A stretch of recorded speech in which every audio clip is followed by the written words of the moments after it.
तो चलिए स्टूडेंट्स, स्वागत है आप सभी का आपके अपने एजुकेशन बायर सिविल सर्विसेज यूट्यूब चैनल में। मैं मिस्टर कुमार। हमारी जो चर्चा चल रही है वह यूपीपीसीएस। जी हाँ, आपने सही सुना, यूपीपीसीएस के 500 प्लस जो एमसीक्यूज हैं उस पर हमारी चर्चा चल रही है। ये जो आपका टेस्ट है ये चौथे नंबर का टेस्ट है और इसमें हम पूरे 100 क्वेश्चन आपसे कवर करवाएंगे। इसमें ना केवल हम क्वेश्चन कवर करेंगे बल्कि ये भी जानेंगे कि क्वेश्चन को अटेम्प्ट कैसे किया जाएगा और संभावित प्रश्न कैसे बन सकते हैं। इसमें आपको एक सही डायरेक्शन गाइडेंस का फायदा भी मिलेगा। तो इसलिए अगर आपने चैनल को सब्सक्राइब नहीं किया है तो कर लीजिएगा, वीडियो को शेयर कर दीजिएगा, बेल आइकन दबा दीजिएगा और लाइक करना मत भूलिएगा। कुछ मैं आपसे आंसर पूछूंगा, उनका कमेंट्स बॉक्स में ज़रूर आप आंसर दीजिएगा और बताइएगा कि आपको सेशन कैसा लगता है। ठीक है। इन सब के अलावा एजुकेशन बायर आपको न केवल यूपीएससी बल्कि यूपीपीसीएस के और यूपीएससी के PYQ previous year question paper आप देखोगे। यूपीएससी 2015 से 2024 तक के जो पीवाईक्यू हैं, प्रीवियस क्वेश्चन पेपर हैं, वो हम सोल्व करा रहे हैं। 2019 तक करवा दिए गए हैं। यूपीपीसीएस के मैंने ऑलरेडी 2018 से, कब से, 2018 से 2023 तक के प्रीलिम्स के क्वेश्चन पेपर कवर करवा दिए। अगर आपने नहीं देखा है तो वीडियो को जा करके देख लीजिएगा। ठीक है। और चैनल को शेयर सब्सक्राइब करते रहिएगा। ठीक है, क्योंकि आपका सब्सक्रिप्शन ही हमारी ताकत है और यदि आप हमें मोटिवेट करते रहेंगे, क्योंकि आपके कमेंट से और आपके सब्सक्रिप्शन से हमें मोटिवेशन मिलता है और ये मोटिवेशन आप बना के रखिएगा। तो समय न गंवाते हुए पहला क्वेश्चन लेते हैं। आपकी स्क्रीन पर आई होप आपको विजुअल हो रहा होगा। चलिए, पहला क्वेश्चन है, हाल ही में तेलंगाना का मुखियारा गांव किस वजह से चर्चा में था? अब देखिए, पूछा है मुखियारा गांव कहाँ का है सर? तेलंगाना का। क्यों था? ये करंट में रहा था। ऑप्शन नंबर ए है, यह राज्य का पहला 100% बीमित गांव बना। बी, यह राज्य का पहला 100% सौर ऊर्जा गांव बना। यह राज्य का पहला स्वच्छ गांव बना। ऑप्शन नंबर डी है, यह राज्य का पहला 100% महिला आत्मनिर्भर गांव बना। देखिए स्टूडेंट्स, आप वीडियो को पॉज करें और इसका आंसर आप भी बताएं। ठीक है। तो इसका जो करेक्ट आंसर है वो है ऑप्शन नंबर ए, यह राज्य का पहला 100% आप देखोगे बीमित गांव बना है। चलिए, मैं आपसे एक यहाँ पर क्वेश्चन पूछता हूँ। आप मुझे बताइएगा, भारत का कौन से राज्य का एक पूर्ण डिस्ट्रिक्ट जो संविधान से पूर्ण रूप से शिक्षित हो गया है, कहाँ, कौन से राज्य का? ऑप्शन नंबर ए मैं दे देता हूँ, कर्नाटका, केरल और आंध्र प्रदेश, तमिलनाडु। तो आप बताइएगा कौन से डिस्ट्रिक्ट का है और कौन सा डिस्ट्रिक्ट है। ठीक है, कौन से राज्य का। इसके एक्सप्लेनेशन की बात कर लें। तेलंगाना के आप देखोगे आदिलाबाद जिले में स्थित यह गांव राज्य का पहला 100% बीमित गांव बन गया है। यहाँ पर एक और पूछा गया है कि 100% सौर ऊर्जा वाला गांव बना है। तो बताइएगा गुजरात का कौन सा डिस्ट्रिक्ट है जहां पर 100% वह आप देखोगे किससे चलता है? पूर्ण रूप से आपका सौर ऊर्जा से चलने वाला गांव है। चलिए, अगला क्वेश्चन देखते हैं। क्वेश्चन नंबर 2, विश्व की पहली वैदिक घड़ी किस शहर में लगाई गई? ये पूछ रहा है सर, वैदिक जो घड़ी है किस शहर में लगाई गई है? Option number A Ayodhya, B Ujjain, C Prayagraj, D Varanasi. तो जो वैदिक घड़ी है स्टूडेंट्स आप देखोगे ये उज्जैन में लगाई गई है और उज्जैन आप देखोगे उज्जैन नगरी के नाम से माना जाता है, देवों की एक नगरी है ये भी। ठीक है, और ये मध्य प्रदेश में पड़ता है, तो बी इसका राइट आंसर हो जाएगा। आपको बता दें कि मार्च 2023 में उज्जैन में 300 वर्ष पुरानी शिवाजी वेधशाला में विश्व की पहली वैदिक घड़ी लगाई गई है। ठीक है, तो इसको ध्यान में रखेंगे। चलिए, अगले क्वेश्चन की बात कर लेते हैं। आइए अगला क्वेश्चन देखते हैं। अगला क्वेश्चन है आपका क्वेश्चन नंबर 3, निम्नलिखित में से कौन सही सुमेलित नहीं है? ये आपसे पूछ रहा है कि सर गलत कौन सा है। Which of the following match, ये ठीक है, ये पूछ रहा है, मैच नहीं है। ऑप्शन नंबर है तुकुमकुरु कर्नाटक, बी साणद गुजरात, सी कोंडल कला गांव तेलंगाना और डी आप देखोगे गैडागाना झारखंड। तो इसका जो राइट आंसर है वो है आपका ऑप्शन नंबर डी। आप देखोगे तुकुमकुरुम ये कर्नाटक से है और साणद ये गुजरात से है और कोंडा कलगांव जो है ये तेलंगाना से है, परंतु जो आपका डे गाना ये झारखंड से रिलेटेड नहीं है। बल्कि ये झारखंड की अपेक्षाकृत आप देखोगे यह राजस्थान से संबंधित है। किससे संबंधित है? यह राजस्थान से संबंधित है। डेगाना राजस्थान के नागौर जिले में स्थित है और जहां हाल ही में लिथियम संसाधन की खोज की गई है। किसकी? तो राजस्थान में लिथियम भी आपको मिलेगा। आप मुझे कमेंट्स बॉक्स में बताइएगा स्टूडेंट्स, आप मुझे कमेंट्स करिएगा, दुनिया का सबसे ज्यादा लिथियम भंडार किस देश में पाया जाता है? Option number A America, B Brazil, C Chile, D Bharat. ठीक है, तो इसको ध्यान में आपको रखना है, तो बताइएगा कमेंट्स बॉक्स में किस में है। चलिए अगले क्वेश्चन की तरफ बढ़ते हैं। देखिए उसके साथ साथ आप देखोगे कोंडाकलगांव में तेलंगाना में देश की सबसे बड़ी निजी रेल कोच फैक्ट्री का उद्घाटन भी किया गया है। आइए अगले क्वेश्चन की तरफ बढ़ते हैं। देखिए नेक्स्ट क्वेश्चन है आपका, क्वेश्चन नंबर अगला है, भारत के किस राज्य में देश का पहला कार्बन न्यूट्रल गांव विकसित किया जाने का निर्माण लिया गया? अब देखो ये जो निर्णय लिया गया है किस राज्य में, भारत के किस राज्य में है कि पहला गांव हम कार्बन न्यूट्रल गांव बनाने का प्रयास करेंगे। और कार्बन न्यूट्रल बनाना है तो आपको बहुत सारा प्लांटेशन करना पड़ेगा, ग्रीन वॉल्व लगाने पड़ेंगे, बहुत सारी चीजें आपको करनी पड़ेंगी। तो ऑप्शन नंबर ए है उत्तर प्रदेश, बी महाराष्ट्र, सी हिमाचल प्रदेश, डी कर्नाटक। अब ऐसे क्वेश्चन को आपको अगर पता नहीं है, गैस लेना है, अटेम्प्ट लेना है, तो आप इसको गैस कीजिएगा। तो सर आप देखोगे किस में बना रहे हैं? न्यूट्रल गांव विकसित करना जहां पर टेक्नोलॉजी बहुत ज्यादा हो। तो ऑप्शन नंबर इसका बी करेक्ट आंसर हो जाएगा, महाराष्ट्र इसका राइट आंसर हो जाएगा स्टूडेंट्स। ठीक है, आप देखोगे जो भिवांडी है, कौन सा है? भिवांडी तालुका महाराष्ट्र में कर्नाटक का पहला कार्बन न्यूट्रल गांव विकसित किया जाएगा। ये स्कीम बनाई गई है, इस योजना को बनाने का प्रयास किया जा रहा है। ठीक है, तो इसको क्या है ध्यान में आपको रखना है। चलिए अगले क्वेश्चन की तरफ बढ़ते हैं। देखिए अगला क्वेश्चन है आपका, हाल ही में साल्टन सागर में किस धातु के भंडार की खोज की गई? ये देखो पूछा जा रहा है साल्टन सागर। ठीक है, तो ऑप्शन नंबर ए है यूरेनियम, बी है चांदी, सी है सोना और डी है लिथियम। तो वीडियो को पोस्ट करके आप इसका करंट आंसर भी बता सकते हैं, परंतु आप देखोगे इसका राइट आंसर है ऑप्शन नंबर डी लिथियम। अब ये मुद्दा उठता है कि सर ये साल्टन जो सागर है ये कहाँ पर आपको देखने के लिए मिलेगा? मैंने अभी आपको बताया था कि संयुक्त राज्य अमेरिका, अभी ऑप्शंस मैंने दिए थे, क्वेश्चन भी अटेम्प्ट किया था, क्योंकि संयुक्त राज्य अमेरिका में और उसका एक दक्षिण कैलिफोर्निया वाला रीजन में आप देखोगे साल्टन सागर, वहां पर लिथियम भंडार किए गए। यहाँ से दो क्वेश्चन बन सकते हैं, दुनिया का सबसे ज्यादा लिथियम कहाँ पाया जाता है? तो आप कहेंगे सर अमेरिका। ठीक है, संयुक्त राज्य अमेरिका। दूसरा है कि साल्टन सागर कहाँ पर अवस्थित है? तो आप कहोगे कैलिफोर्निया। उसके साथ साथ यहाँ पर क्या खोजा गया है? लिथियम। ठीक है, तो ये भी आपको तीन क्वेश्चन यहाँ से बन सकते हैं यूपीएससी और स्टेट पीसीएस व अदर कॉम्पिटेटिव एग्जाम में। आइए अगले क्वेश्चन की तरफ बढ़ते हैं। अगला क्वेश्चन क्या है? देखिए क्वेश्चन है आपका, हाल ही में गुजरात सरकार द्वारा किस देश में बाइवरेंट गुजरात इंटरनेशनल रोड शो का आयोजन किया गया? किसका?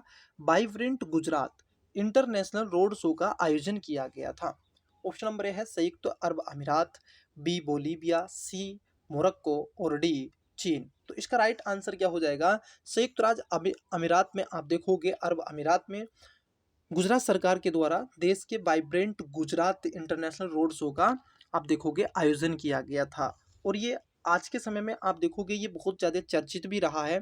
ठीक है, यूएई गुजरात सरकार द्वारा संयुक्त अरब अमीरात के दुबई में आप देखोगे वाइब्रेंट गुजरात इंटरनेशनल शो का आयोजन नवंबर 2023 में किया गया।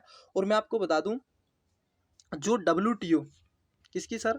WTO की जो मंत्री सम्मेलन होता है प्रत्येक 2 वर्ष में, तो वहाँ पर भी आप देखोगे ये भी कहाँ हुआ पर हुआ था?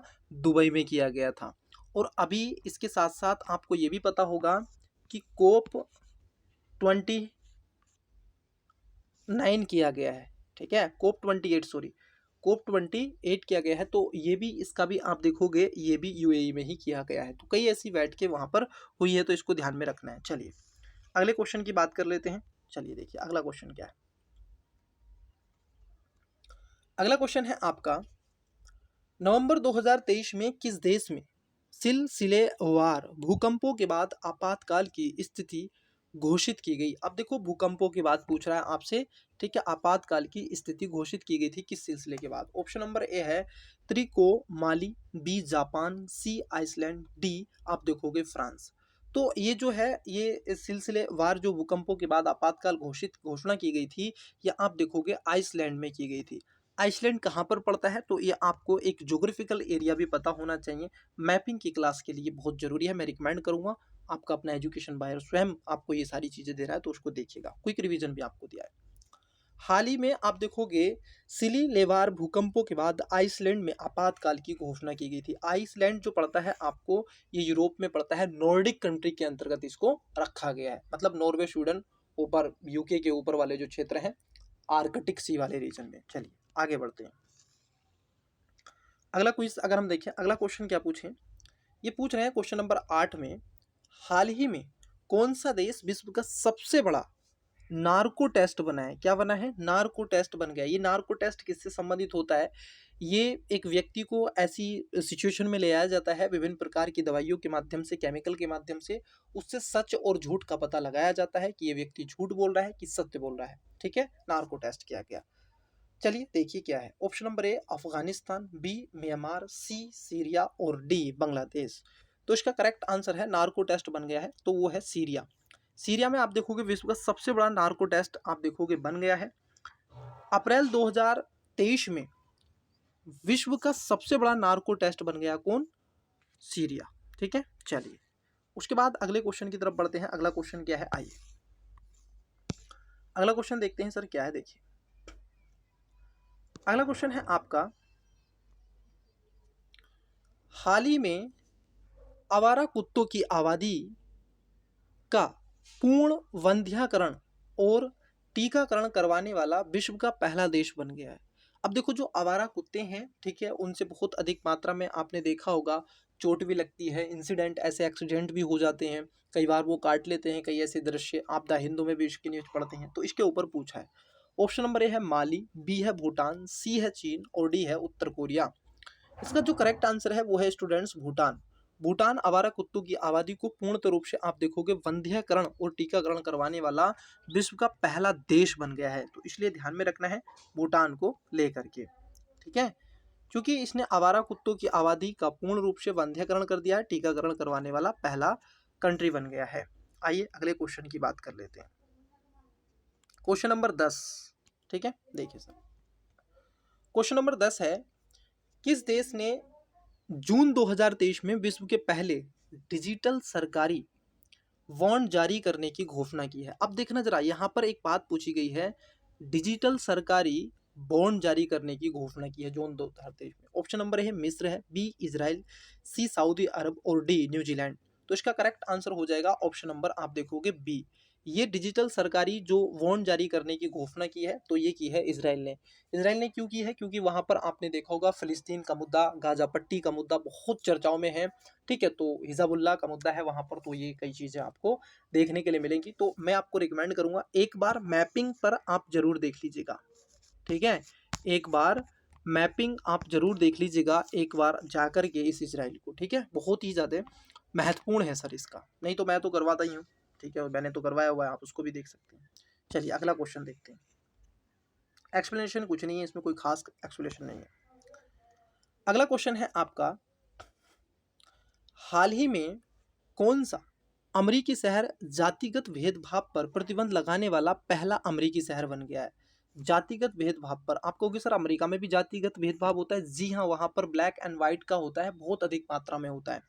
तो कौन सा शहर बन गया? Option number A California, B Texas, C Houston और डी सिएटल। तो इसका करेक्ट आंसर हो जाएगा आप देखोगे ऑप्शन नंबर डी, जो सिएटल है, ये आपका पूर्णतः रूप से जातिगत भेदभाव पर प्रतिबंध लगाने वाला अमेरिका का पहला राज्य बन गया है। इसको ध्यान में आपको रखना है। और ये कब बना था? फरवरी 2023 में। आप देखोगे सिएटल अमेरिका शहर जातिगत रूप से भेदभाव प्रतिबंध लगाने वाला पहला अमेरिकी शहर बन गया है। आइए क्वेश्चन नंबर 12 की बात कर लेते हैं, क्या पूछा है। देखिए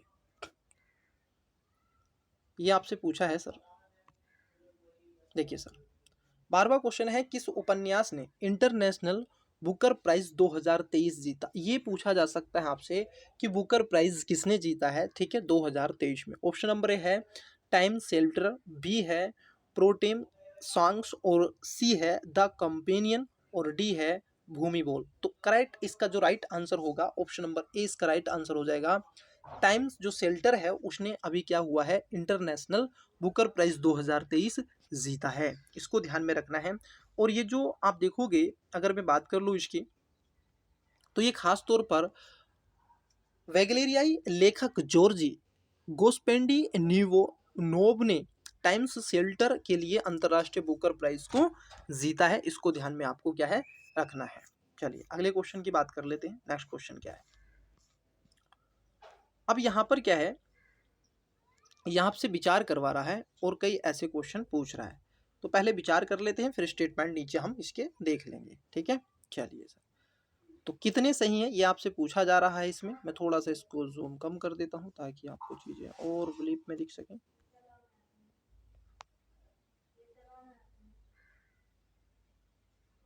आई होप आपको क्वेश्चन पूर्ण रूप से विजिबल हो रहा होगा।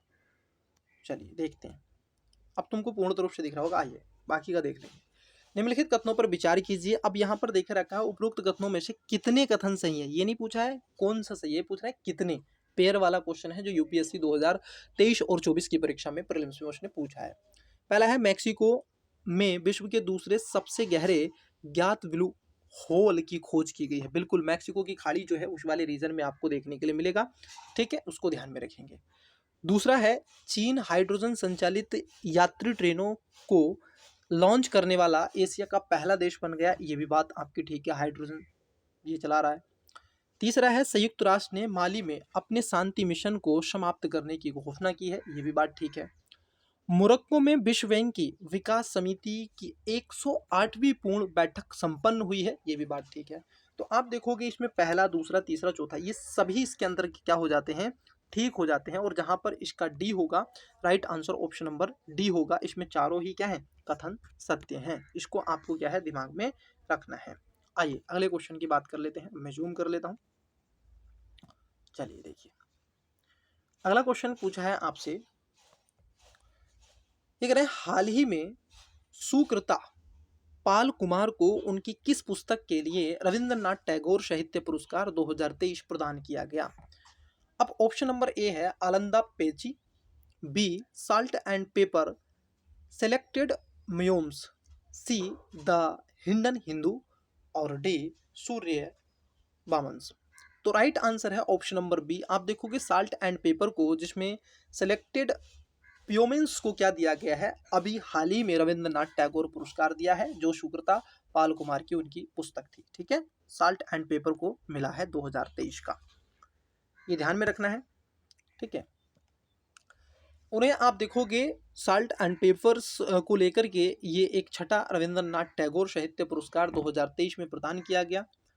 द हिंडन हिंदू के लेखक आप देखोगे अक्षत गुप्ता, सूर्य वमंस के लेखक शिव शंकरी, आलंदा पेची के लेखक आप देखोगे पेरुबमन सुमरन है, तो इसको आपको देखने के लिए मिलेगा। आइए अगले क्वेश्चन की बात कर लेते हैं। नेक्स्ट क्वेश्चन क्या है देखिए, नेक्स्ट क्वेश्चन है हाल ही में किसे 23वें व्यास सम्मान 2023 से सम्मानित किया गया। अब 23वें व्यास सम्मान किसको सम्मानित किया गया है उसके बारे में आपसे पूछ रहा है। ऑप्शन नंबर ए है नीलम शरण गौर, बी पुष्पा भारती, सी लीलाधर जगुड़ी और डी ममता कलारिया। तो इसका राइट आंसर हो जाएगा पुष्पा भारती को क्या किया गया है, व्यास सम्मान से सम्मानित किया गया है, ये आपको ध्यान में रखना है।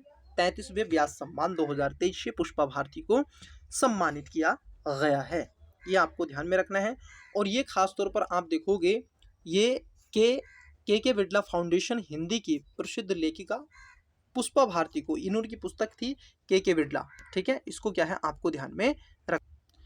नेक्स्ट क्वेश्चन देखिए, नेक्स्ट क्वेश्चन क्या है, ये कह रहे हैं हाल ही में किसे the GCV prize for literature 2023 से सम्मानित किया गया। किससे GCV प्राइज फॉर लिटरेचर 2023 से सम्मानित किया गया। ऑप्शन नंबर ए है पेरुमल मुरुगन, बी शिव शंकरी, सी रश्किन वॉन्ड और डी अरुंधति राय। तो राइट आंसर इसका ऑप्शन नंबर ए हो जाएगा। पेरुमल जो आपकी मुरुगन है उनको क्या किया गया है, सम्मानित किया गया है आपके the GCV prize for literature 2023 से। ठीक है, ये आपको ध्यान में रहना चाहिए। और ये तमिल आप देखोगे लेखक हैं, ठीक है, इनको मिला है पेरुमल मुरुगन को। ठीक है, चलिए अगला क्वेश्चन देखते हैं। अगला क्वेश्चन क्या है? अगला क्वेश्चन है आपका क्वेश्चन नंबर 17। देखिए थोड़ा इसको छोटा ही करना पड़ेगा। चलिए देखिए सर, क्वेश्चन क्या है? क्वेश्चन है आपका, निम्नलिखित में से कौन सा सही सुमेलित नहीं है? मतलब ये कह रहे हैं कि गलत कौन सा है, ये आपको बताना है। ए है 32वां सरस्वती सम्मान 2022 शिव शंकरी को दिया गया, ये बात क्या है आपकी सही हो जाएगी। दूसरा है कीर्ति चक्र 2023, आप देखोगे दिलीप कुमार दास को मिला है, ये भी बात ठीक है। शौर्य चक्र 2023 मेजर विजय वर्मा को मिला है, ये भी बात ठीक है। अंशुमन को भी मिला है कीर्ति चक्र, ये भी ध्यान रखना है। ठीक है। और डी है साहित्य अकादमिक युवा पुरस्कार 2023 ओम नारायण, आप देखोगे भार्गव को दिया गया, यही आपका क्या है? गलत है, ये सही सुमेलित नहीं है। क्योंकि ये जो मिला है आप देखोगे ये एक राष्ट्रीय भूविज्ञान पुरस्कार है जो कि ओम नारायण भार्गव को दिया गया है, और यही आपसे क्या पूछ रहे हैं? सही नहीं पूछा है। ठीक है, ओम नारायण भार्गव को। ठीक है, ये आप देखोगे लाइफ अचीवमेंट के लिए दिया जाता है, तो इसलिए इसका right answer option number D हो जाएगा। अगले क्वेश्चन की बात कर लेते हैं। चलिए देखिए अगला क्वेश्चन। अगला क्वेश्चन है, हाल ही में किसे PETA India personal of the year award 2023 से सम्मानित किया गया? ठीक है, इसको बोलते हैं PETA India personal of the year award 2023। Option number A है दिया मिर्जा, बी आलिया भट्ट, सी सानिया मिर्जा और डी सोनाली बेंद्रे। एक समय वह हुआ करता था जो 2017-18 या फिर उससे पहले अगर हम देखें 15-16 का जो टाइम पीरियड था, उस समय सानिया मिर्जा को अधिकतर आता था, लेकिन अब बहुत सारे ऐसे व्यक्ति आ गए हैं, तो दिया मिर्जा को ये दिया गया है। ठीक है, PETA India personal of the year award 2023 Dia Mirza को दिया गया है। आप देखोगे दिसंबर 2023 में बॉलीवुड अभिनेत्री दिया मिर्जा को PETA India personal of the year award 2023 से सम्मानित किया गया है। आइए अगले क्वेश्चन की बात कर लेते हैं। देखिए अगला क्वेश्चन क्या है, इस पर डालते हैं नजर। अगला क्वेश्चन है आपका 19वां क्वेश्चन है, वर्ष 2023 का सरला पुरस्कार ओडिशा लेखक भीमा प्रस्ती, कौन है? भीमा प्रस्ती को उनकी किस उपन्यास के लिए दिया गया है? कौन सी उपन्यास के लिए ये पुरस्कार मिला है? ऑप्शन नंबर ए जम्बूलोका, बी जीविथम, सी काकरिया और डी आप देखोगे ज्योतिष्ना। तो इसका राइट आंसर है आपको जम्बूलोका को ये क्या है? उपन्यास आपको देखने के लिए पुरस्कार मिलेगा। ठीक है, इसको ध्यान में आपको क्या है? रखना है, क्योंकि जो भीमा प्रस्ती को उनके उपन्यास जम्बू लोका के लिए भी सरला पुरस्कार 2023 से सम्मानित किया गया। चलिए अगले क्वेश्चन की बात कर लेते हैं। नेक्स्ट क्वेश्चन क्या है? देखिए अगला क्वेश्चन। अगला क्वेश्चन है आपका क्वेश्चन नंबर 20वां। ये कह रहे हैं हाल ही में किसे राष्ट्रीय लता मंगेशकर अवार्ड 2022 से सम्मानित किया गया था? ऑप्शन नंबर ए है मधुर ककारिया, बी उत्तम सिंह, सी एस लक्ष्मी और डी टीवी चंद्र। तो इसमें जो करेक्ट आंसर है वो है आप देखोगे उत्तम सिंह।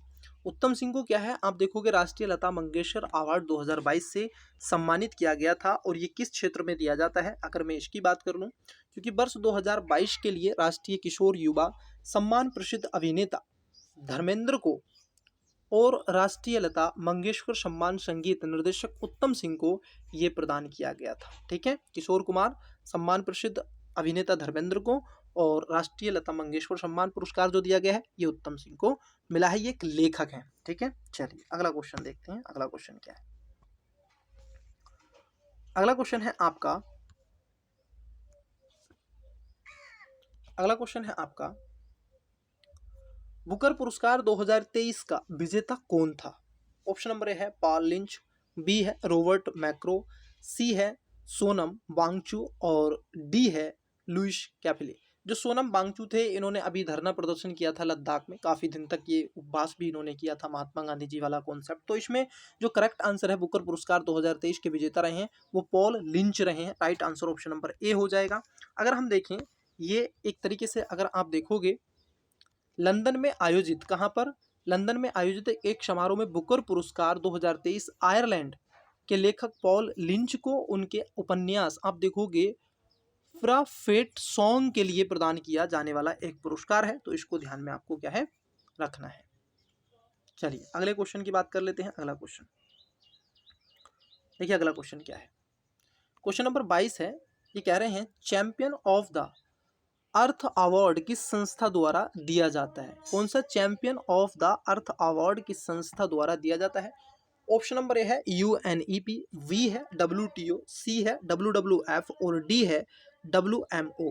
इसका जो राइट आंसर है आप देखोगे यूनाइटेड नेशन एनवायरनमेंट प्रोग्राम के द्वारा champion of the earth award दिया जाता है। ठीक है, तो इसको क्या है आपको ध्यान में रखना है। अब ये क्यों लाया गया, इसके कई ऐसे अपने उद्देश्य रखे गए हैं। जैसे संयुक्त राष्ट्र पर्यावरण कार्यक्रम यूनाइटेड नेशन एनवायरनमेंट प्रोग्राम ने अपने 23वें चैंपियन ऑफ द अर्थ की घोषणा की है, जो कि संयुक्त राष्ट्र यूनाइटेड नेशन का सर्वोत्तम पर्यावरण सम्मान है और जो उन व्यक्तियों या समूह संगठनों को मान्यता देता है जिनके कार्य पर्यावरण पर परिवर्तनकारी प्रभाव पड़ते हैं या फिर उसको बचाने का प्रयास करते हैं, उस पर सकारात्मक दृष्टिकोण को आगे लाने का प्रयास करते हैं। जैसोफिना आप देखोगे बेल मोंटे, जिसमें फिलीपींस यूके स्थित एलन मैक अर्थ फाउंडेशन, चिली के जोन्स मैनुअल मोकर और वैज्ञानिक परिषद और औद्योगिक अनुसंधान विज्ञान और नवाचार को प्लास्टिक प्रदूषण से आप देखोगे निपटने के लिए उनके अभिनव समाधान और परिवर्तनकारी कार्रवाई के लिए 2023 का विजेता घोषित किया गया है। इसको भी क्या है आपको ध्यान में रखना है। आइए अगले क्वेश्चन की बात कर लेते हैं। आइए अगला क्वेश्चन देखते हैं। देखिए अगला क्वेश्चन क्या है। अगला क्वेश्चन है आपका, चलिए देखिए ये पूछ रहे हैं, इन्होंने क्या पूछा है। हाल ही में 72वीं मिस यूनिवर्स बनी सेनिंग्स पॉलसियोस किस देश की नागरिक हैं। ठीक है, कौन यूनिवर्स बनी जिनका नाम था सेनिंग्स पॉलिसियोस, ये किस देश की नागरिक है। ऑप्शन नंबर ए है Timor Leste, B Bangladesh, C Canada और डी निकारागुआ। तो इसका correct answer option number D हो जाएगा। ये निकारागुआ की हैं स्टूडेंट्स। और निकारागुआ कहाँ पर पड़ता है, इसका मैपिंग एक बार आप देखिएगा। निकारागुआ एक तरीके से आप देखोगे मध्य अमेरिकी देश है, मतलब कि मैक्सिको के नीचे वाला एक कंट्री है। एक तरफ आप देखोगे मैक्सिको की खाड़ी है। जैसे कि आप देखो यहाँ पर मैं थोड़ा बना देता हूँ। ठीक है, ये कुछ इस तरीके से है। तो यहाँ पर निकारागुआ है इस वाले क्षेत्र में, इधर मैक्सिको है और इधर आपका पैसिफिक ओशन है। ठीक है, तो इसको ध्यान में आपको रखना है। तो 72वें मिस यूनिवर्स की विजेता के नाम से एलन हो गया। ठीक है, ऐलान हो गया है और इस बार खिताब को निकारागुआ की आप देखोगे सेनिस पॉलसियोस को अपना नाम दिया गया। ठीक है, चलिए इस बार इनको मिला है। अगला क्वेश्चन देखिए। अगला क्वेश्चन है आपका क्वेश्चन नंबर 24 है। ये कह रहे हैं किस भारतीय को रोमन गैम्सेसे पुरस्कार 2023 से सम्मानित किया गया। ठीक है, रोमन गैम्सेसे पुरस्कार 2023 से सम्मानित किया गया। ऑप्शन नंबर ए है R Ravi Kannan, B Swaminathan, C SR Chaudhary और डी अजय वंगा। तो राइट आंसर इसका क्या हो जाएगा, ऑप्शन नंबर ए हो जाएगा। आर रवि जो कन्नन है इनको क्या मिला है, आप देखोगे रोमन गैम्सेसे पुरस्कार 2023 के ये विजेता के रूप में जाना जाता है। अगर हम बात कर लें इनके थोड़ा सा अध्ययन के बारे में, देखिए आपको बता दें कि रवि कन्नन को वर्ष 2023 का प्रतिष्ठित रेनन आप देखोगे गैम्से पुरस्कार प्रदान किया गया। उन्हें यह पुरस्कार जन केंद्रित गरीबों के कल्याण, देखभाल करने वाले के लिए निःशुल्क उपचार, भोजन, आवास और रोजगार की सुविधा हेतु कार्यक्रम के माध्यम से असम में कैंसर के उपचार में क्रांति लाने हेतु प्रदान किया गया। मतलब एक तरीके से ये समाज सेविक हैं और इसलिए इनको ये पुरस्कार क्या है दिया गया है और वास्तव में ये इसके हीरो हैं और ये इनको दिया जाना भी चाहिए। ठीक है, चलिए अगला क्वेश्चन देखते हैं। क्वेश्चन है आपका किसे 53वां Dada Saheb Phalke lifetime achievement award 2021 से सम्मानित किया गया था। ठीक है, ऑप्शन नंबर ए है Rajinikanth, option number B Amitabh Bachchan, C Waheeda Rehman और डी धर्मेंद्र। तो इसका करेक्ट आंसर आप भी कमेंट बॉक्स में बता सकते हैं, परंतु इसका राइट आंसर है option number C. Waheeda Rehman को आप देखोगे Dada Saheb Phalke lifetime achievement award 2021 से सम्मानित किया गया था। अगर हम देखें जो दादा साहब फाल्के पुरस्कार, ये एक तरीके से सिनेमा के सेक्टर में दिया जाने वाला एक प्रसिद्ध पुरस्कारों में से एक है और बॉलीवुड अभिनेत्री वहीदा रहमान को प्रदान किए जाने की घोषणा की गई थी। ठीक है, और इन्हीं को ये दिया गया है। चलिए अगले क्वेश्चन की बात कर लेते हैं। देखिए सर, अगला क्वेश्चन है आपका निम्न में से कौन सही सुमेलित नहीं है, मतलब आपसे गलत पूछ रहा है कौन सा सही सुमेलित नहीं है। ऑप्शन नंबर ए है वाइज पुरस्कार 2023 शफीना हुसैन को मिला है, तो बात एकदम ठीक है, ये तो सही है। 8वां आप देखोगे ग्लिक का विश्व मृदा पुरस्कार रविंद्र नायडू को मिला है, ये भी बात ठीक है। अंतर्राष्ट्रीय बाल शांति पुरस्कार 2023 सोफिया टेरेस्टेकने को मिला है, ये भी बात ठीक है। परंतु दिलीप सिंह शोध पुरस्कार 2023 सुधा मूर्ति को मिला है, तो यही आपका क्या है, गलत हो जाएगा, क्योंकि यह पुरस्कार सुधा मूर्ति को नहीं मिला है। ये आप देखोगे जो मिला है ये रवि नायडू को दिया गया है, एक प्रोफेसर हैं। अब प्रोफेसर कौन है, आइए इनके बारे में जान लेते हैं। आपको बता दें कि 8वां जो ग्लिंका विश्व मृदा पुरस्कार 2023 विज्ञान का सर्वोत्तम पुरस्कार है, पहली बात। दूसरी बात आप देखोगे भारतीय मूल के मृदा वैज्ञानिक यूनिवर्सिटीज ऑफ न्यूकैसल ऑस्ट्रेलिया के प्रोफेसर रविंद्र रवि नायडू को दिया गया है दिसंबर 2023 में। वाइज पुरस्कार 2023 का भारत की आप देखोगे शफीना हुसैन को मिला है नवंबर 2023 में। और इन सब के अलावा अन्य पुरस्कार भी यहाँ पर दिए गए हैं, तो आप इसको क्या है एक बार देख लेंगे। ठीक है, मैं आराम आराम से वीडियो को पोस्ट करके आप देख लेंगे, मैं इसलिए थोड़ा सा स्लोली इसको ऊपर कर रहा हूँ। चलिए अगला क्वेश्चन देखते हैं। देखिए अगला क्वेश्चन क्या है। क्वेश्चन है आपका, किस फिल्म ने 68वां फिल्म फेयर अवार्ड 2023 जीता था। अब ये किसने जीता है 68वां Filmfare award. Option number A है जुग जुग जियो, बी गंगूबाई गठियावाड़ी, सी बधाई हो और डी एनिमल। तो राइट आंसर है ऑप्शन आपका गंगूबाई गाठियावाड़ी। तो गंगूबाई गाठियावाड़ी को क्या दिया गया है, ये पुरस्कार दिया है, फिल्म फेयर अवार्ड 2023 मिला है। और उसका एक बड़ा डायलॉग है, गंगूबाई गू नहीं खाती है, ऐसा कुछ करके है, वो डायलॉग आपने सुना भी होगा, कई बार ऐसे आ जाता है। ठीक है, चलिए बहुत ज़्यादा वो कॉपी आप देखोगे। अब 27 अप्रैल 2023 को घोषित 68वें फिल्म मेयर अवार्ड गंगूबाई गाठियावाड़ी को सर्वश्रेष्ठ फिल्म पुरस्कार अवार्ड दिया गया है। ठीक है, यहाँ तक चीज़ें क्लियर हैं। चलिए आइए अगले क्वेश्चन की तरफ बढ़ते हैं। देखिए अगला क्वेश्चन क्या है, उसकी तरफ चलते हैं। देखिए अगला क्वेश्चन है आपका, ये आपसे पूछ रहा है कितने कथन सही हैं। ठीक है, मैं इसको थोड़ा सा छोटा कर लेता हूँ ताकि आपको चीज़ें मिल सके। इधर दिख रहा है, कोई दिक्कत नहीं है, परंतु आपको ये समझ में आना चाहिए। देखिए सर क्या है, क्वेश्चन को देखिएगा। ये कह रहे हैं निम्नलिखित कथनों पर विचार कीजिए। ठीक है, उपरोक्त में से कितने कथन सही हैं, ये आपसे पूछा जा रहा है। पहला है CR राव को 2023 का अंतर्राष्ट्रीय सांख्यिकी पुरस्कार 2023 से सम्मानित किया गया। दूसरा है लुइस ए कैपरली 2023 का एवल पुरस्कार दिया गया। और एड्रिया रिनाल्डो को आप देखो 2023 का स्टॉकहोम वाटर पुरस्कार दिया गया। और नियाल डेंग को फ्रिक्चर आर्किटेक्चर पुरस्कार 2023 दिया गया। कितने सही हैं, केवल एक ठीक है, बी केवल 2, सी केवल 3 और डी केवल आप देखोगे 4। तो इसमें राइट आंसर है ऑप्शन नंबर सी, इसमें 3 सही हैं। अब हम बात कर लेते हैं 3 कौन कौन से सही हैं। आइए देखिए स्टूडेंट्स, अगर आप देखोगे अंतर्राष्ट्रीय पुरस्कारों की बात कर लें तो सांख्यिकीविद जो CR राव है उनको दिया गया है। ठीक है, एलन बरो को आप देखोगे नॉर्वेजियन अकादमिक पुरस्कार दिया गया है, जिसमें लुइस ए कैराली को दिया गया है। ठीक है, और स्टॉकहोम वाटर प्राइज दिया गया है प्रोफेसर एड्रिया लैंडलो को। उसके साथ साथ अन्य पुरस्कार भी यहाँ पर दिए गए हैं, डेविड एलन आप देखोगे फिक्चरलेट को। चलिए अगले क्वेश्चन की तरफ बढ़ते हैं। अगला क्वेश्चन देखते हैं। देखिए अगला क्वेश्चन क्या है। अगला क्वेश्चन है आपका, वन सेकेंड रुकिएगा,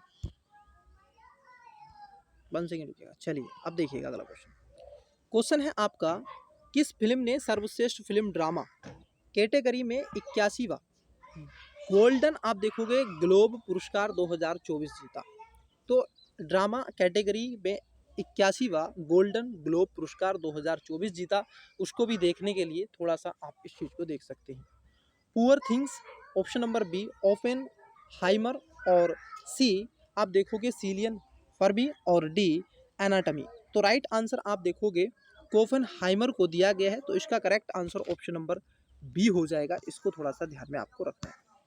देखिए आप देखोगे 81वां गोल्डन ग्लोब पुरस्कार 2024 कैलिफोर्निया में प्रदत्त 7 जनवरी 2024 को मिला है सर्वश्रेष्ठ फिल्म ड्रामा, जिसमें आप देखोगे ओपनहाइमर निर्देशक क्रिस्टन लोनन को दिया गया है। सर्वश्रेष्ठ फिल्म म्यूजियम या कॉमेडी पुअर थिंग्स निर्देशक आप देखोगे योगेश लेथिमिस को दिया गया है। सर्वश्रेष्ठ अभिनेता ड्रामा आप देखोगे सिलियन फर्मी फिल्म ओपनहाइमर को दिया गया है। इन सब के अलावा सर्वश्रेष्ठ अभिनेत्री की बात कर लें तो इसमें सर्वश्रेष्ठ अभिनेत्री आप देखोगे ड्रामा लिली ग्लेस्टोन, ठीक है, फिल्म, और इसकी फिल्म जो रही है इनकी है वो है colours of the flower woman, ठीक है, मून। आइए अगले क्वेश्चन की बात कर लेते हैं। अगला क्वेश्चन देखते हैं, ठीक है, तो बहुत आगे पहुंच गए हम। अगला क्वेश्चन देखते हैं, 1 सेकेंड रुकिएगा। चलिए आइए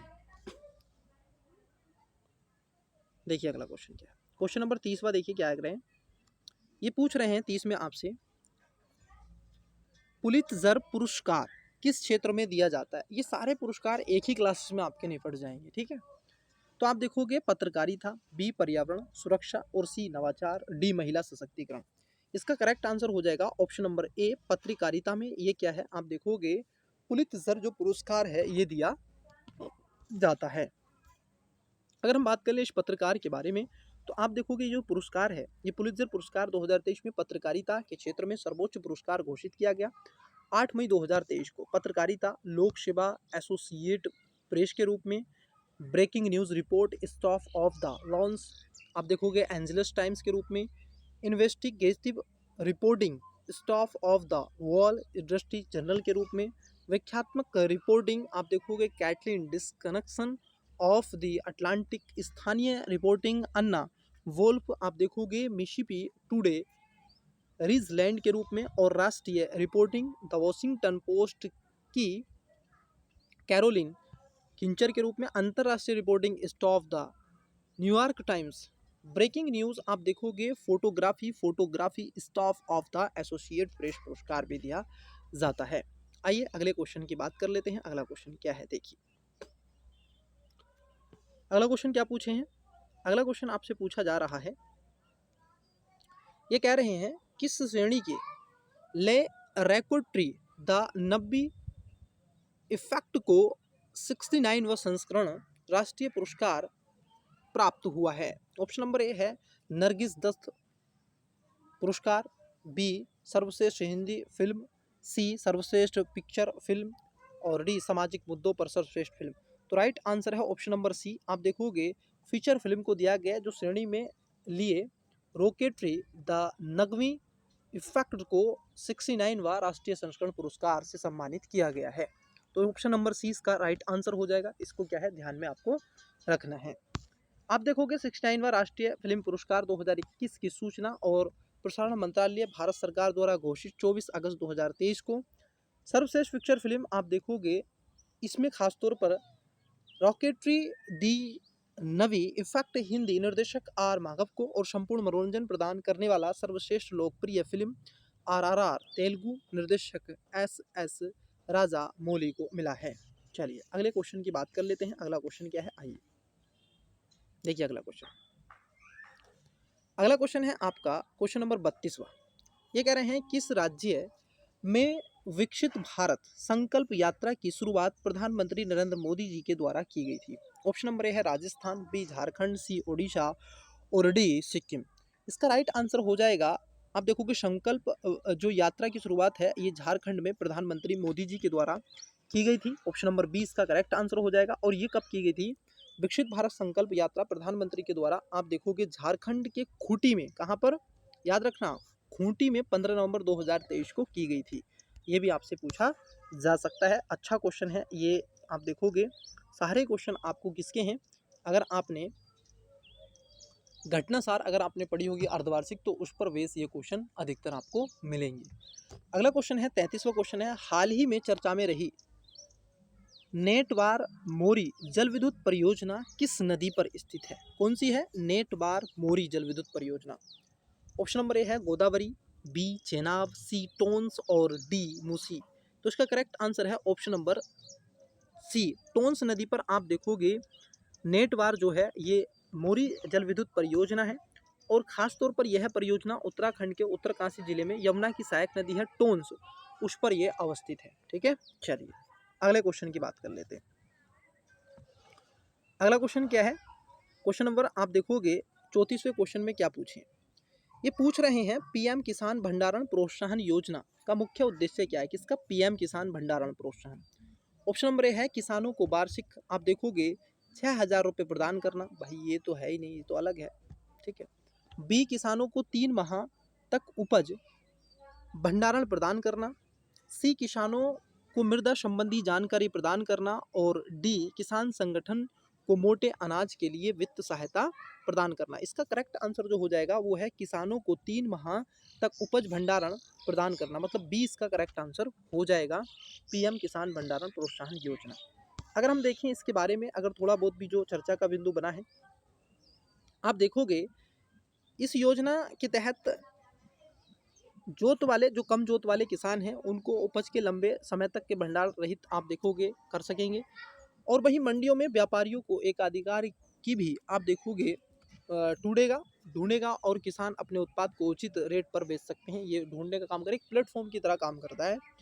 इसे उन्हें खेती में अच्छा मुनाफा भी देखने के लिए आपको मिल जाएगा। अगला क्वेश्चन है 35वां क्वेश्चन 35वां। गुजरात के कच्छ में स्थित दयापार परियोजना की क्षमता कितनी है? किसकी सर? दयापार परियोजना की क्षमता कितनी है? ऑप्शन नंबर है 130 मेगावाट, बी 50 मेगावाट, सी 100 मेगावाट और डी 240 मेगावाट। गुजरात के कच्छ में कौन सी है? दयापार परियोजना है और इसकी क्षमता है आप देखोगे 50 मेगावाट। सब घटनासार पर आधारित ये क्वेश्चन आपको मिलेंगे। आप देखोगे एनटीपीसी की एक तरीके से न्यूरेबल एनर्जी लिमिटेड द्वारा गुजरात के कच्छ में दयापार में स्थित अपनी पहली परियोजना वाणिज्यिक संचालन की घोषणा 4 नवंबर 2023 को की गई और इस परियोजना की क्षमता 50 मेगावाट है। यह भारतीय विद्युत ग्रिड कोड और सामान्य नेटवर्क एक्सेस व्यवस्था के तहत वाणिज्यिक घोषित होने वाली भारत की पहली परियोजना है। कौन सी? दयापार कच्छ में। आइए अगला क्वेश्चन देखते हैं। क्वेश्चन नंबर 36वां क्वेश्चन देखिए सर, 36वें क्वेश्चन की बात कर लें तो ये कह रहे हैं कि हाल ही में खबरों में रही जमरानी बांध कौन सी है? जमरानी बांध बहुउद्देशीय परियोजना किस राज्य की सिंचाई परियोजना है? ठीक है, जमरानी बांध बहुउद्देशीय परियोजना। ऑप्शन नंबर ए है झारखंड, बी राजस्थान, सी उत्तराखंड और डी बिहार। आप देखोगे जो जमरानी बांध बहुउद्देशीय परियोजना है ये उत्तराखंड में है। कहाँ पर है? उत्तराखंड की है। ऑप्शन नंबर सी इसका राइट आंसर हो जाएगा। और ये क्यों है इसका भी एक अपना उद्देश्य है, अगर आप इसको भी समझें। आप देखोगे आर्थिक मामलों की मंत्रिमंडल समिति द्वारा प्रधानमंत्री कृषि सिंचाई योजना त्वरित सिंचाई लाभ कार्यक्रम के तहत आप देखोगे उत्तराखंड की इस परियोजना को शामिल करने हेतु मंजूरी 25 अक्टूबर 2023 को मिल गई है। और इस परियोजना के अंतर्गत नैनीताल जिले में आप देखोगे रामगंगा, कहाँ पर? रामगंगा की नदी सहायक नदी है गोला नदी पर। याद रखना कौन सी नदी है? गोला नदी पर आपकी कौन सी परियोजना है? जमरानी गांव के पास एक बांध का निर्माण किया जा रहा है, तो इसको भी क्या है आपको ध्यान में रखना है। ठीक है, चलिए अगले क्वेश्चन की तरफ बढ़ते हैं। अगला क्वेश्चन क्या है? अगला क्वेश्चन है आपका, देखिए आई होप आपको क्वेश्चन ठीक विजुअल हो रहा है। किस वर्ष प्रधानमंत्री मुद्रा योजना की शुरुआत हुई? प्रधानमंत्री मुद्रा योजना, इसमें तरुण ऋण मिलता है विद्यार्थियों को, छात्रों को। ठीक है, आइए देखिए क्या है। ऑप्शन नंबर है 2014, बी 2015, सी 2016 और डी 2017। जब ऐसा क्वेश्चन पूछता है ना तो बड़ी ही आप देखोगे स्टूडेंट्स को अटेम्प्ट करते हुए बड़ी कठिनाई होती है। इसका राइट आंसर बी हो जाएगा। तो जो प्रधानमंत्री मुद्रा योजना है वो स्टार्ट करी गई है, ठीक है, एमएसएमई सेक्टर को ध्यान में रखते हुए 8 अप्रैल 2015 को प्रधानमंत्री के द्वारा मुद्रा योजना को शुभारंभ किया गया। तो इसको क्या है ध्यान में। चलिए अगला क्वेश्चन, प्रोजेक्ट उद्भव संबंधित है। अब देखो प्रोजेक्ट जो उद्भव है ये किससे संबंधित है, इसके बारे में आपसे पूछ रहा है। ऑप्शन नंबर ए है कृषि, बी भारतीय सेना, सी विज्ञान और नवाचार और डी पर्यावरण। प्रोजेक्ट उद्भव का जो है ये आप देखोगे भारतीय सेना से रिलेटेड इस प्रोग्राम को बढ़ावा दिया गया है। आपको बता दें कि प्रोजेक्ट उद्भव भारतीय सेना की एक पहल है। खासतौर पर ध्यान रखेंगे यह प्राचीन भारतीय जो ग्रंथों को प्राप्त करना और शासन कला राजनीतिक सोच और सैन्य प्राणियों से संबंधित भारतीय गहन भारतीय विरासत की खोज पर केंद्रित है। यह परियोजना ऐतिहासिक समकालीन को आप देखोगे जोड़ने का प्रयास करती है। इसको लेकर के इसको बढ़ावा दिया जा रहा है, तो इसको भी क्या है आपको ध्यान में रखना है। ठीक है, चलिए अगले क्वेश्चन की तरफ चलते हैं। अगला क्वेश्चन क्या है उसको देखते हैं। देखिए सर, अगला क्वेश्चन आइए देखते हैं। अगला क्वेश्चन है आपका, ये पूछ रहे हैं आपसे, हाल ही में उत्तर प्रदेश के मुख्यमंत्री द्वारा मिशन शक्ति के चौथे अभियान की शुरुआत की गई और इस मिशन की थीम क्या थी। अब देखो, पहली बात तो मिशन शक्ति भी हमें पता होना चाहिए और इसकी थीम क्या है उसके बारे में भी पता होना चाहिए खास तौर पर। ऑप्शन नंबर ए है सुरक्षा, सम्मान और स्वावलंबन, बी है सुरक्षा से समृद्धि तक, और सी है सशक्त महिलाओं के लिए सशक्त भारत, और डी है सुरक्षा से संभावना तक। इसमें आप देखोगे सुरक्षा, सम्मान और स्वावलंबन की बात की गई है, तो इसका राइट आंसर ऑप्शन नंबर ए हो जाएगा। अगर हम देखें इस मिशन की जो थीम थी वो सुरक्षा, सम्मान और स्वावलंबन रखा गया है। आइए अगला क्वेश्चन देखते हैं। अगला क्वेश्चन क्या है। अगला क्वेश्चन आपसे पूछा जा रहा है, भारत के बारे में पूछा जा रहा है। क्वेश्चन है, सेकंड रुकिए, भारत के बारे में क्वेश्चन पूछा जा रहा है। ये कह रहे हैं क्वेश्चन नंबर 40 में, भारत की सबसे बड़ी पंप भंडारण परियोजना कौन सी पंप भंडारण परियोजना किस राज्य में शुरू की गई। अब देखिए, पंप भंडारण परियोजना किस राज्य में शुरू की गई इसके बारे में आपसे पूछ रहा है। ऑप्शन नंबर ए है उत्तर प्रदेश, बी मध्य प्रदेश, सी तमिलनाडु और डी केरल। इसका जो करेक्ट आंसर हो जाएगा वो राइट आंसर हो जाएगा मध्य प्रदेश, बोले तो एमपी। एमपी में ये स्टार्ट की गई है पंप भंडारण परियोजना। अगर हम देखें ये भारत की एक तो सबसे बड़ी आप देखोगे परियोजनाओं में से शामिल है, ये ध्यान में आपको रखना है। भारत की सबसे बड़ी पंप भंडारण परियोजना मध्य प्रदेश के आप देखोगे कहाँ पर, नीमच जिले में। कहाँ पर, नीमच जिले के रामपुरा तहसील में स्थित है और मेखला गांव में शुरू की गई है। कहाँ पर, मेखला गांव में, मध्य प्रदेश के। ठीक है, इसको ध्यान में आपको रखना है। आइए अगला क्वेश्चन देखते हैं। अगला क्वेश्चन क्या है, देखिए सर, अगला क्वेश्चन है आपका, हाल ही में प्रधानमंत्री उज्ज्वला योजना को किस वर्ष तक बढ़ा दिया गया है। अब देखो, प्रधानमंत्री उज्ज्वला योजना के तहत आपको गैस सिलेंडर मिलते हैं एलपीजी, ठीक है, जो कि एलपीजी लिक्विड पेट्रोलियम गैस आपके घर कनेक्शन हो जाता है, और बीपीएल, ठीक है, वर्ल्ड पॉवर्टी लाइन और अपर पॉवर्टी लाइन एपीएल, यहाँ पर इनको फ्री में बिल्कुल निःशुल्क आप देखो गैस सिलेंडर कनेक्शन दिया गया। ऑप्शन नंबर ए है 2025 से 26 तक, बी है 2026 से 27 तक, सी है 2029 से 30 तक, और डी है 2046 से 47 तक। तो इसका करेक्ट आंसर हो जाएगा 2025 से 26 तक के लिए इसको बढ़ा दिया गया है, तो ए इसका राइट आंसर हो जाएगा। आप देखोगे प्रधानमंत्री उज्ज्वला योजना, पहली बात तो ये केंद्रीय मंत्रिमंडलीय योजना है और 3 वर्ष तक 2023 से 24 और 25-26 तक इसको विस्तृत करने की मंजूरी दे दी गई है। ठीक है, चलिए अगला क्वेश्चन देखते हैं। देखिए क्या है अगला क्वेश्चन। अगला क्वेश्चन है आपका, किस कंपनी द्वारा भारत की पहली अंतर्राष्ट्रीय बिजली परियोजना की शुरुआत की गई। किसकी सर, अंतर्राष्ट्रीय बिजली परियोजना की शुरुआत की गई है, किस कंपनी के द्वारा। ऑप्शन नंबर है अडानी, बी रिलायंस, सी एनटीपीसी और डी एल एंड टी। तो इसका जो राइट आंसर हो जाएगा वो है ऑप्शन नंबर ए, अडानी की शुरुआत की गई है। आप देखोगे अंतर्राष्ट्रीय बिजली परियोजना की शुरुआत में अडानी, ऑप्शन नंबर ए अडानी, अडानी ग्रुप। भाई अडानी का नाम तो आपने बिल्कुल रट लिया होगा, क्योंकि अडानी का नाम तो आपके राहुल गांधी भी लेते हैं संसद भवन में। ठीक है, इसको ध्यान में आपको रखना है। तो चलिए अगला क्वेश्चन देखते हैं। पहले देख लेते हैं इसके बारे में क्या है। देखिए, अडानी समूह द्वारा बांग्लादेश में, कहाँ पर, बांग्लादेश के बिजली ग्रिड को बिजली की आपूर्ति शुरू करने हेतु झारखंड के गोंडा, कहाँ पर, झारखंड के गोंडा में इस परियोजना की शुरुआत करने की घोषणा कर दी गई है। परंतु तत्कालीन परिस्थितियों को ध्यान में रखते हुए बांग्लादेश की तत्कालीन परिस्थितियां बहुत ज़्यादा सुविकसित नहीं है, तो इस परियोजना को अभी डिले कराया जाएगा। आइए अगले क्वेश्चन की बात कर लेते हैं। अगला क्वेश्चन है आपका, एनटीपीसी द्वारा किस संस्था में रूफटॉप और फोटोवोल्टिक परियोजना की शुरुआत की गई है। रूफटॉप और आप देखोगे वोल्टिक परियोजना की शुरुआत की गई है, कहाँ पर। ऑप्शन नंबर ए है IIT Jodhpur, B IIT Kanpur, C IIT Roorkee और डी आईआईटी मद्रास। इसका राइट आंसर है आईआईटी जोधपुर की आप देखोगे यहाँ पर परियोजना की शुरुआत की गई है, रूफ टॉप ऑफ फोटोवोल्टिक परियोजना। ठीक है, इसका करेक्ट आंसर ए हो जाएगा स्टूडेंट्स। आपको बता दें कि जून, क्या महोदय, जून 2023 में एनटीपीसी विद्युत व्यापार निगम लिमिटेड द्वारा आईआईटी जोधपुर में आप देखोगे रूफ टॉप और फोटोवोल्टिक परियोजना की शुरुआत की गई। ठीक है, चलिए इसको ध्यान में रखेंगे। अगला क्वेश्चन देखते हैं। अगला क्वेश्चन देखिए, क्वेश्चन है आपका, मई 2023 में अटल भूजल योजना को किस वर्ष तक बढ़ा दिया गया है? अटल भूजल योजना को किस वर्ष तक बढ़ा दिया गया? ये एक परियोजना है तो इसको ध्यान में रखना है। ऑप्शन नंबर ए है वर्ष 2027, बी 2047, सी 2037 और डी 2047। आप मोटा माटी थोड़ा सा ध्यान में रखिएगा, अगर थोड़ा सा गैस भी करेंगे तब भी इसका आंसर आप क्या है निकाल सकते हैं। इसका करेक्ट आंसर ऑप्शन नंबर क्या हो जाएगा, 2027 तक इसको बढ़ावा दे दिया गया है। ठीक है, तो इसको क्या है ध्यान में रखेंगे। आइए, क्योंकि केंद्रीय क्षेत्र की इस जल संरक्षण योजना को आप देखोगे कंपनी के तहत आगे बढ़ावा दिया गया है। देखिए, ये जो भूजल परियोजना थी ये किस किस क्षेत्र में कैसे चलाई गई? केंद्रीय क्षेत्र की जल संरक्षण योजना को अपनी मूल वर्ष 2025 की समाप्ति के अतिरिक्त 2 वर्षों, मतलब आप देखोगे 2027 तक के लिए बढ़ा दिया गया है। ये मई 2023 से 2027 तक के लिए अब कर दी गई है।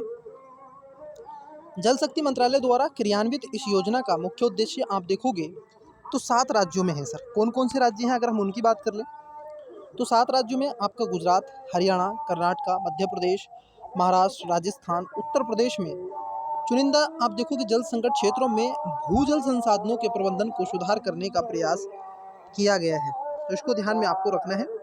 आइए अगला क्वेश्चन देखते हैं। थोड़ा आपको नॉइस पोल्यूशन की आवाज़ आ सकती है, मतलब अदर साउंड आ सकता है। थोड़ा सा यहाँ पर प्रोग्राम था तो वो 2-4 मिनट आएगी, उसके बाद नहीं आएगी। ठीक है, बस अब आपको आवाज़ नहीं आएगी। हाल ही में किस संस्था द्वारा आप देखोगे START कार्यक्रम शुरुआत किया गया? स्टार्ट जो कार्यक्रम है वो किसके द्वारा शुरुआत की गई? ऑप्शन नंबर ए है DRDO, बी इसरो, सी जल शक्ति मंत्रालय और डी वित्त मंत्रालय। स्टूडेंट्स, इसका जो स्टार्ट कार्यक्रम है इसकी जो शुरुआत की गई थी ये आप देखोगे इसरो ने की थी। ठीक है, इंडियन स्पेस रिसर्च ऑर्गेनाइजेशन के द्वारा की गई थी। आप देखोगे जो space science technology awareness training के रूप में स्टार्स की फुल फॉर्म तो ही है, और ये भारतीय अंतरिक्ष अनुसंधान इसरो द्वारा भौतिक विज्ञान और प्रौद्योगिकी के स्नातकों और अंतिम वर्ष के छात्रों के लिए नए प्रारंभिक स्तर पर ऑनलाइन प्रशिक्षण कार्यक्रम की शुरुआत 2 मई 2023 को कर दी गई है। तो इसको क्या है ध्यान में रखेंगे। अगले क्वेश्चन की बात कर लेते हैं। आइए अगला क्वेश्चन क्या है देखिए, क्वेश्चन है आपका, अभ्यास प्रस्थान 2023 का आयोजन किस भारतीय शहर में किया गया? किसका सर अभ्यास प्रस्थान का? ऑप्शन नंबर ए है कारगिल, बी उदयपुर, सी मुंबई और डी कोच्चि। 26/11 हमला आपको सभी को पता है, तो ऑप्शन नंबर सी इसका करेक्ट आंसर हो जाएगा। जो अभ्यास प्रस्थान है ये ऑप्शन नंबर सी मुंबई में किया गया था। अगर हम बात कर लें क्यों, आप देखोगे भारतीय नौसेना द्वारा मुंबई के अभ्यास प्रस्थान आयोजन दिसंबर 2026 के लिए किया गया। ठीक है, सॉरी 23 में किया गया था। अगला क्वेश्चन देखते हैं। आइए अगला क्वेश्चन क्या है देखिए सर, नेक्स्ट क्वेश्चन है आपका, मिशन शक्ति 2023 किन 2 देशों के बीच में संयुक्त सैन्य अभ्यास है? मिशन शक्ति, ठीक है, मिशन शक्ति ये आपसे पूछा जाएगा किन 2 देशों में। ऑप्शन नंबर ए है भारत अमेरिका, बी भारत बांग्लादेश, सी भारत श्रीलंका और डी भारत जापान। इसका जो राइट आंसर है आप भी कमेंट बॉक्स में बता सकते हैं, परंतु ऑप्शन नंबर सी आप देखोगे मिशन शक्ति भारत श्रीलंका के बीच में किया गया है। अब आपके लिए मोस्ट क्या है, आप भारत बांग्लादेश से रिलेटेड अभ्यास पढ़ लीजिएगा। ठीक है, ये मोस्ट हो जाएगा। ठीक है, मिशन शक्ति 2023 का आयोजन भारत और श्रीलंका के बीच में ओद महाराष्ट्र में आयोजित किया गया था। नेक्स्ट क्वेश्चन आइए देखते हैं। ये पूछ रहा है आपसे कितने कथन सही हैं। कथनों वाला क्वेश्चन है और अच्छा क्वेश्चन है। क्या है देखिए क्वेश्चन, जरा समझिए। क्वेश्चन क्या है, अभ्यास संप्रीति 2023 के संबंध में निम्नलिखित कथनों पर विचार कीजिए। अभ्यास संप्रीति, ऑप्शन नंबर एक पहला स्टेटमेंट है, इसका आयोजन हाल ही में भारत बांग्लादेश के बीच में किया गया। देखिए अभ्यास संप्रीति, ध्यान रखना, मैं अभी आपको बता रहा था कौन सा अभ्यास है, तो संप्रीति किया गया है। दूसरा है, इस वर्ष यह सैन्य अभ्यास का 11वां संस्करण था। उपरोक्त में से कौन सा कथन सही है? तो इसमें दोनों कथन आपके सही हो जाते हैं। ठीक है, सी इसका राइट आंसर आएगा। ठीक है, चलिए अगला क्वेश्चन देखते हैं।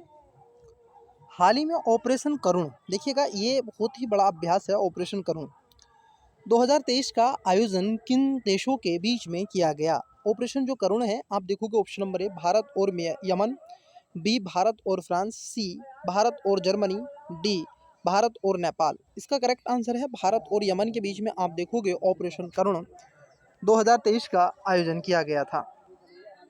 भारत और फ्रांस की आप देखोगे नौसेना के बीच में द्विपक्षीय नौसैन्य अभ्यास 21वें संस्करण का दूसरा चरण अरब सागर में आयोजित किया गया। ठीक है, तो इसको ध्यान में रखना है। तो आप देखोगे ऑप्शन नंबर क्या हो जाएगा। देखिए इसका जो करुण है, ठीक है, ऑपरेशन जो आपका वरुण है, सॉरी, तो ये किसके बीच में है, तो ध्यान में रखेंगे ऑप्शन नंबर क्या हो जाएगा। यहाँ पर थोड़ा सा एक्सप्लेनेशन गलत दे के रखा है, तो आपका ऑप्शन नंबर बी हो जाएगा। ठीक है, चलिए आइए अगले क्वेश्चन की तरफ बढ़ते हैं। अगला क्वेश्चन देखिए क्या है। अगला क्वेश्चन देखिए क्या पूछे। ये पूछ रहे हैं आपसे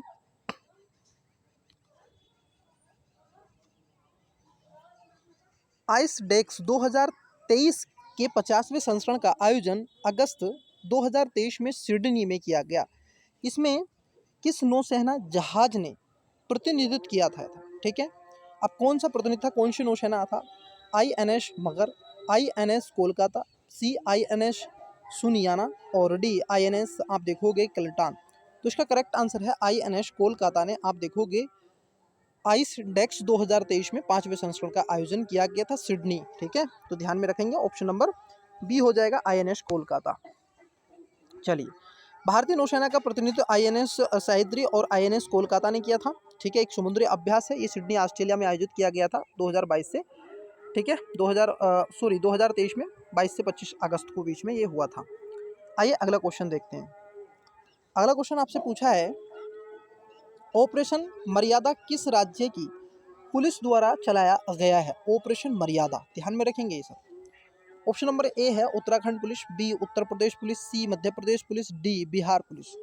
ऑपरेशन मर्यादा जो है आप देखोगे ये उत्तराखंड की पुलिस के द्वारा चलाया गया है। ऑप्शन नंबर ए इसका राइट आंसर हो जाएगा।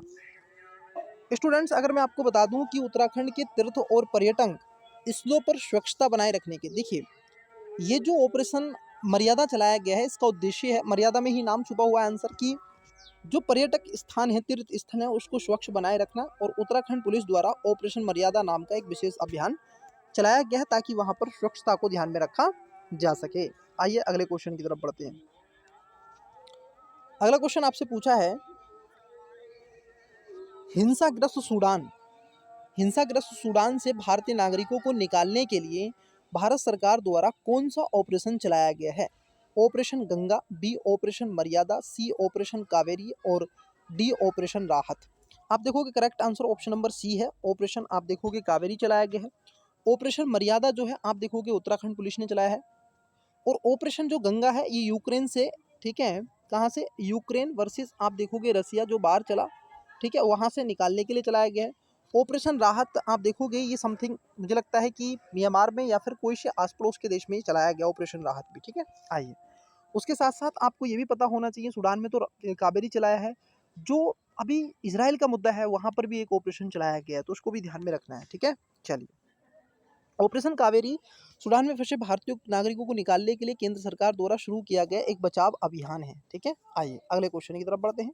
देखिए क्या है अगला क्वेश्चन।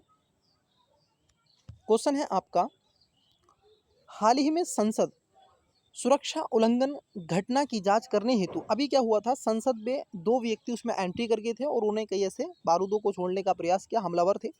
तो जांच हेतु गठित समिति के अध्यक्ष कौन है। ठीक है, अभी एक ऐसा जांच की गई है। ऑप्शन नंबर ए है महेश चंद्र पंत, बी रामनाथ कोविंद और सी अनीस दयाल सिंह और डी आप देखोगे हरीश साल्वे। तो right answer option number C हो जाएगा। अनीस जो दयाल सिंह है ये इसके रखे गए हैं। ठीक है, ये इसके अध्यक्ष हैं, इनको ध्यान में आपको रखना है। आपको बता दें केंद्रीय गृह मंत्रालय होम मिनिस्ट्री ने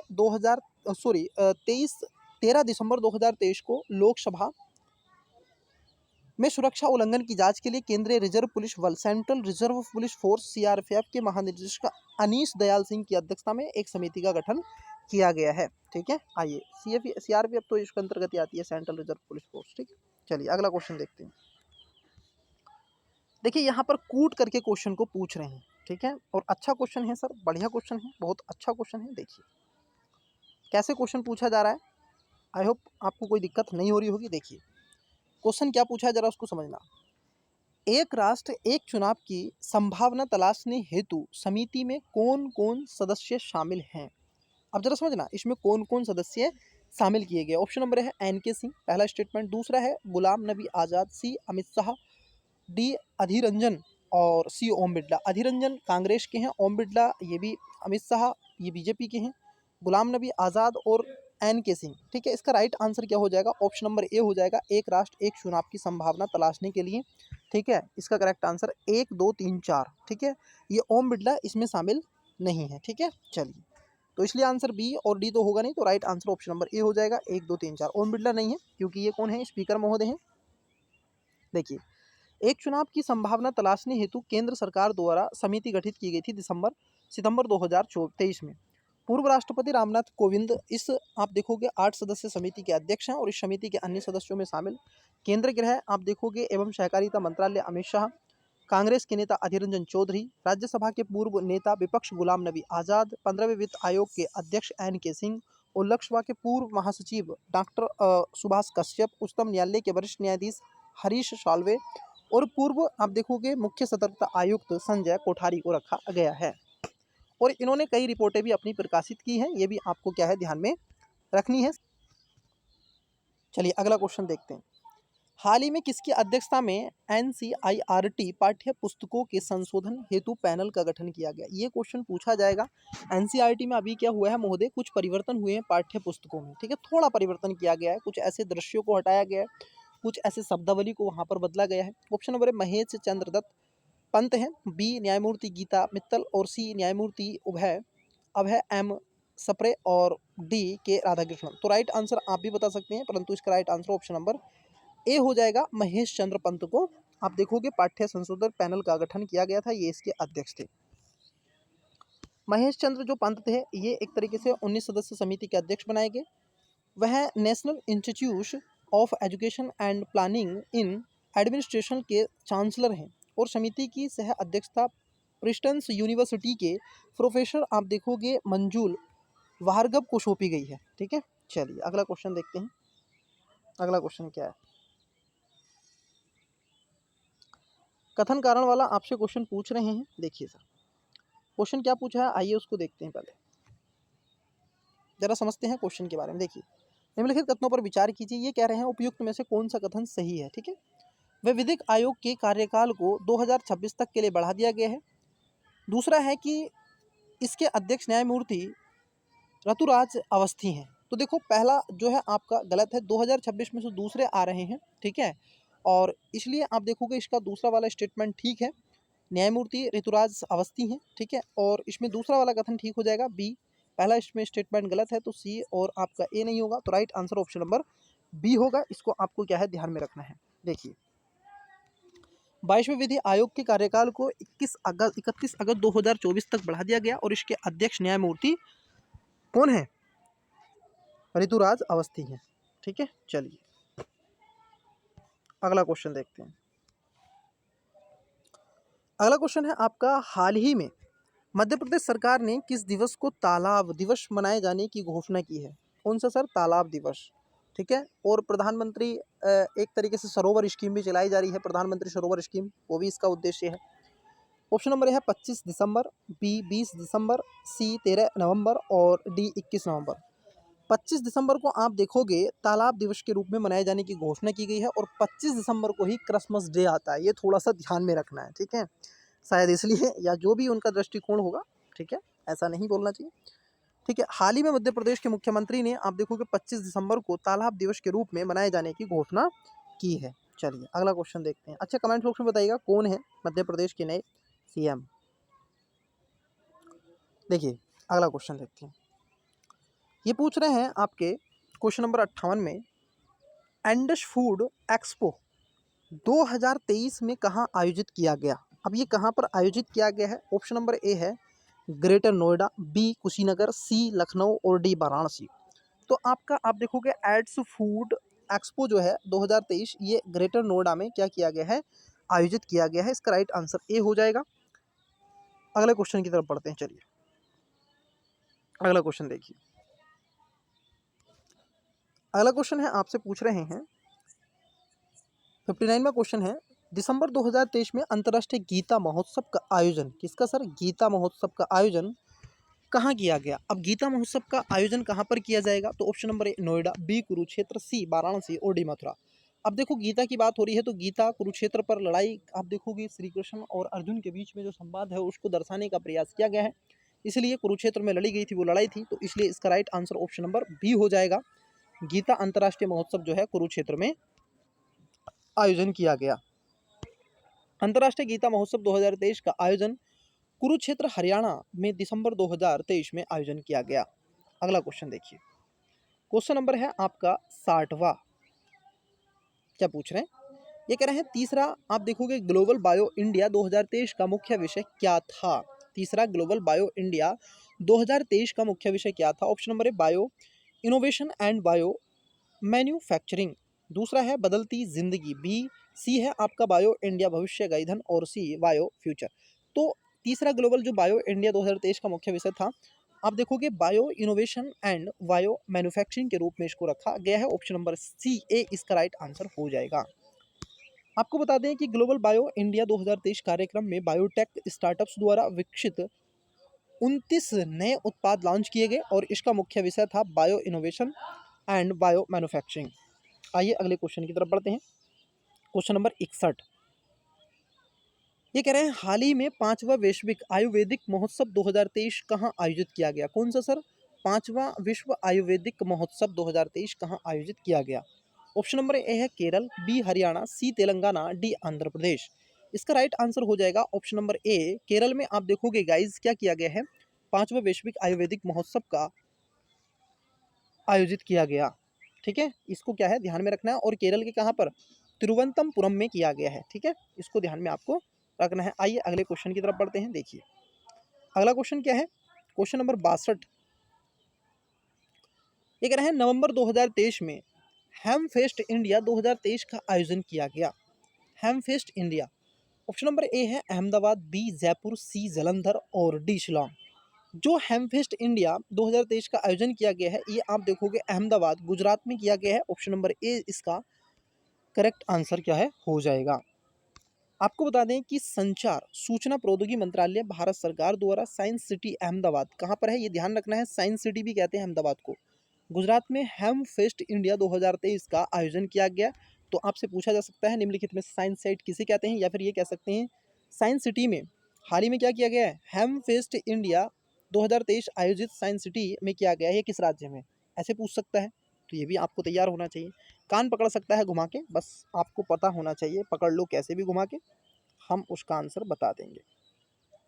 अगला क्वेश्चन देखिए, क्वेश्चन है जनवरी 2024 में भारत अंतर्राष्ट्रीय विज्ञान महोत्सव के किस संस्करण का आयोजन फरीदाबाद हरियाणा में किया गया? किसका सर? विज्ञान महोत्सव का आयोजन, ठीक है, इसका संस्करण कौन सा था और किया गया है फरीदाबाद। ऑप्शन नंबर ए 8वां, बी 9वां और सी 10वां और डी 12वां। अगर आप अच्छे से क्लास को देख रहे हैं तो मुझे लगता है इसका आंसर आप स्वयं कमेंट्स बॉक्स में बता सकते हैं। ठीक है, कमेंट्स बॉक्स में, क्योंकि ये आंसर पहले भी हो चुका है, ये क्वेश्चन मैंने एक्सप्लेन करवा दिया गया है। चलिए आइए देखते हैं। तो नोवा भारत का संस्करण है अंतर्राष्ट्रीय विज्ञान महोत्सव 2023 फरीदाबाद हरियाणा में आयोजित किया गया था। ठीक है, चलिए अगला क्वेश्चन की तरफ बढ़ते हैं। क्वेश्चन देखिए क्या है, क्वेश्चन है अक्टूबर नवंबर 2023 में दूसरा सरस, कौन सा? दूसरा सरस आजीविका मेला 2023 का आयोजन हुआ है, कहाँ हुआ है? Option number A Gurugram, B greater Noida, C Bangalore और डी मुंबई। तो इसका करेक्ट आंसर हो जाएगा ऑप्शन नंबर आप देखोगे ए गुरुग्राम में क्या है, आप देखोगे दूसरा सरस आजीविका मेला का क्या किया गया है, आयोजित किया गया। नवंबर 2023 में दूसरा सरस आजीविका मेला 2023 गुरुग्राम हरियाणा में आयोजित किया गया था।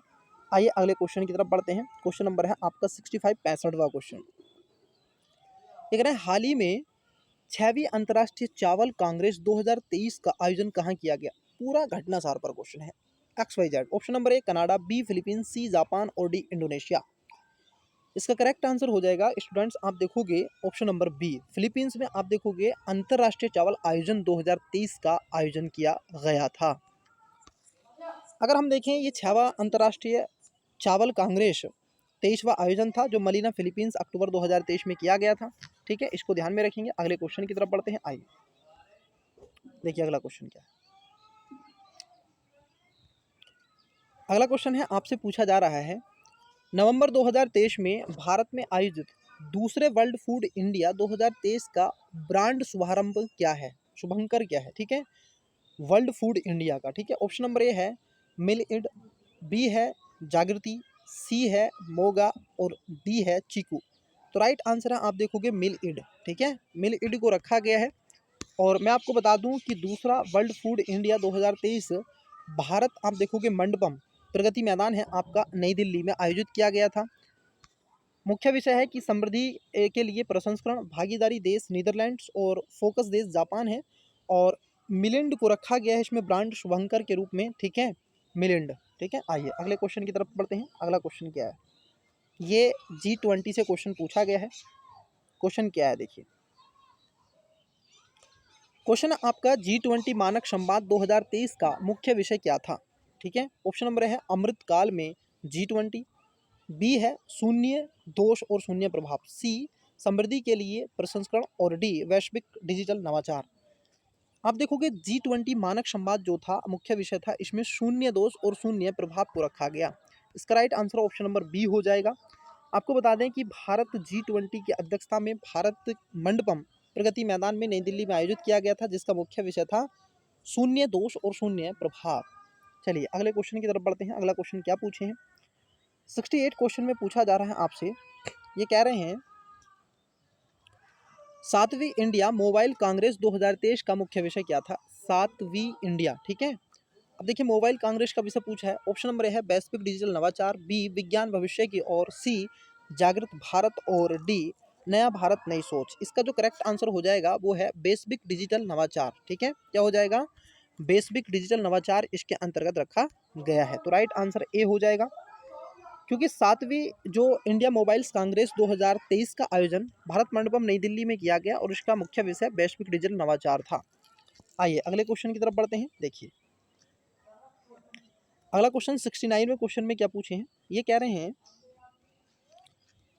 42वां भारत अंतर्राष्ट्रीय व्यापार मेला 2023 का मुख्य विषय था। अब ये पूछ रहा है अंतर्राष्ट्रीय व्यापार मेला 2023 का मुख्य विषय क्या था, ठीक है। ऑप्शन नंबर ए है वसुधैव कुटुंबकम यूनाइटेड वाइड ट्रेड, बी आत्मनिर्भर भारत, सी कारोबार सुगमता और डी महिला उद्यमी। तो इसका जो करेक्ट आंसर है वसुधैव कुटुंबकम, ठीक है। तो इसका रखा गया ऑप्शन नंबर ए, इसका राइट आंसर हो जाएगा राष्ट्रीय व्यापार मेला। 42वां भारतीय अंतर्राष्ट्रीय व्यापार मेला 2023 का आयोजन नई दिल्ली में किया गया और इसका विषय था वसुधैव कुटुंबकम यूनाइटेड वाइड ट्रेड। आइए अगले क्वेश्चन की तरफ बढ़ते हैं।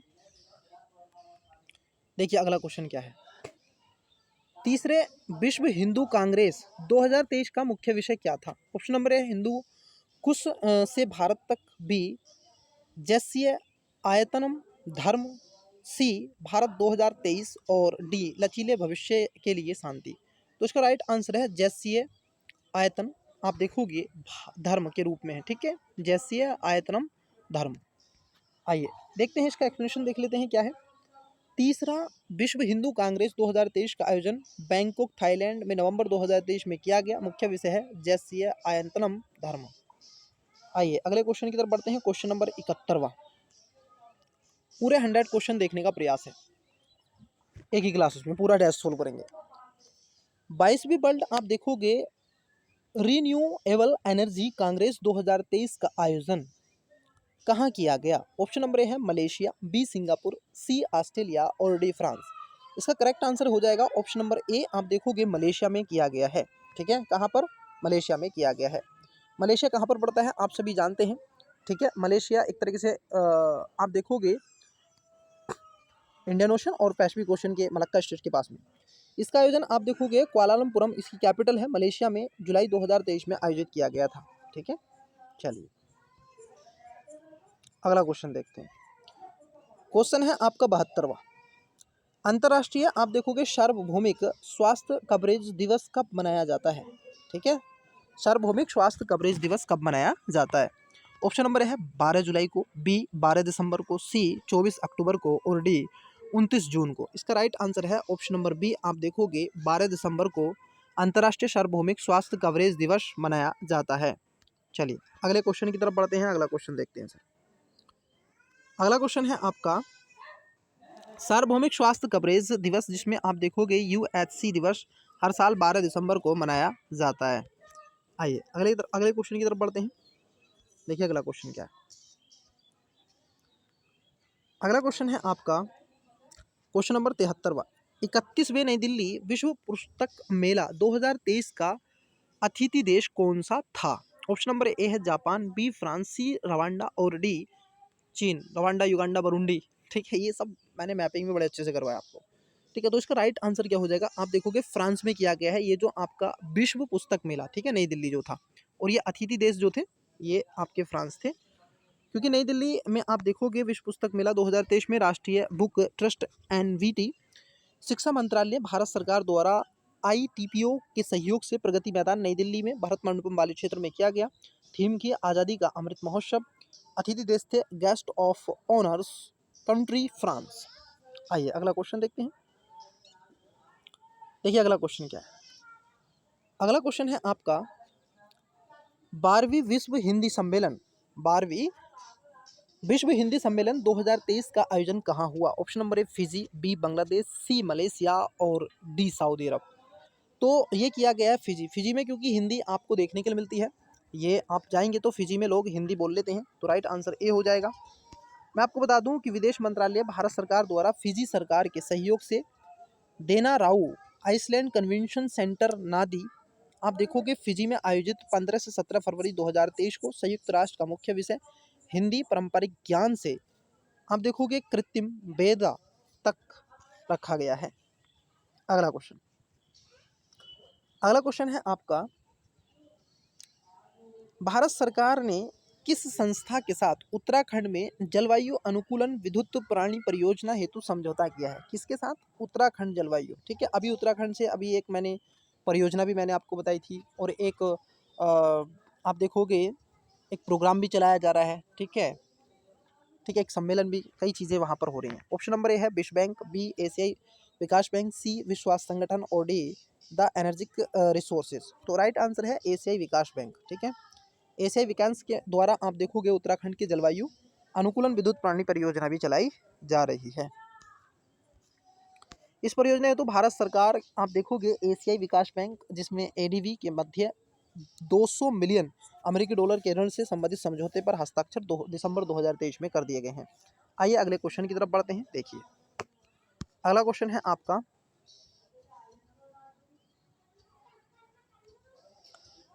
आपका और यहाँ पर पूछ रहा है, सही पूछा आपसे, ठीक है।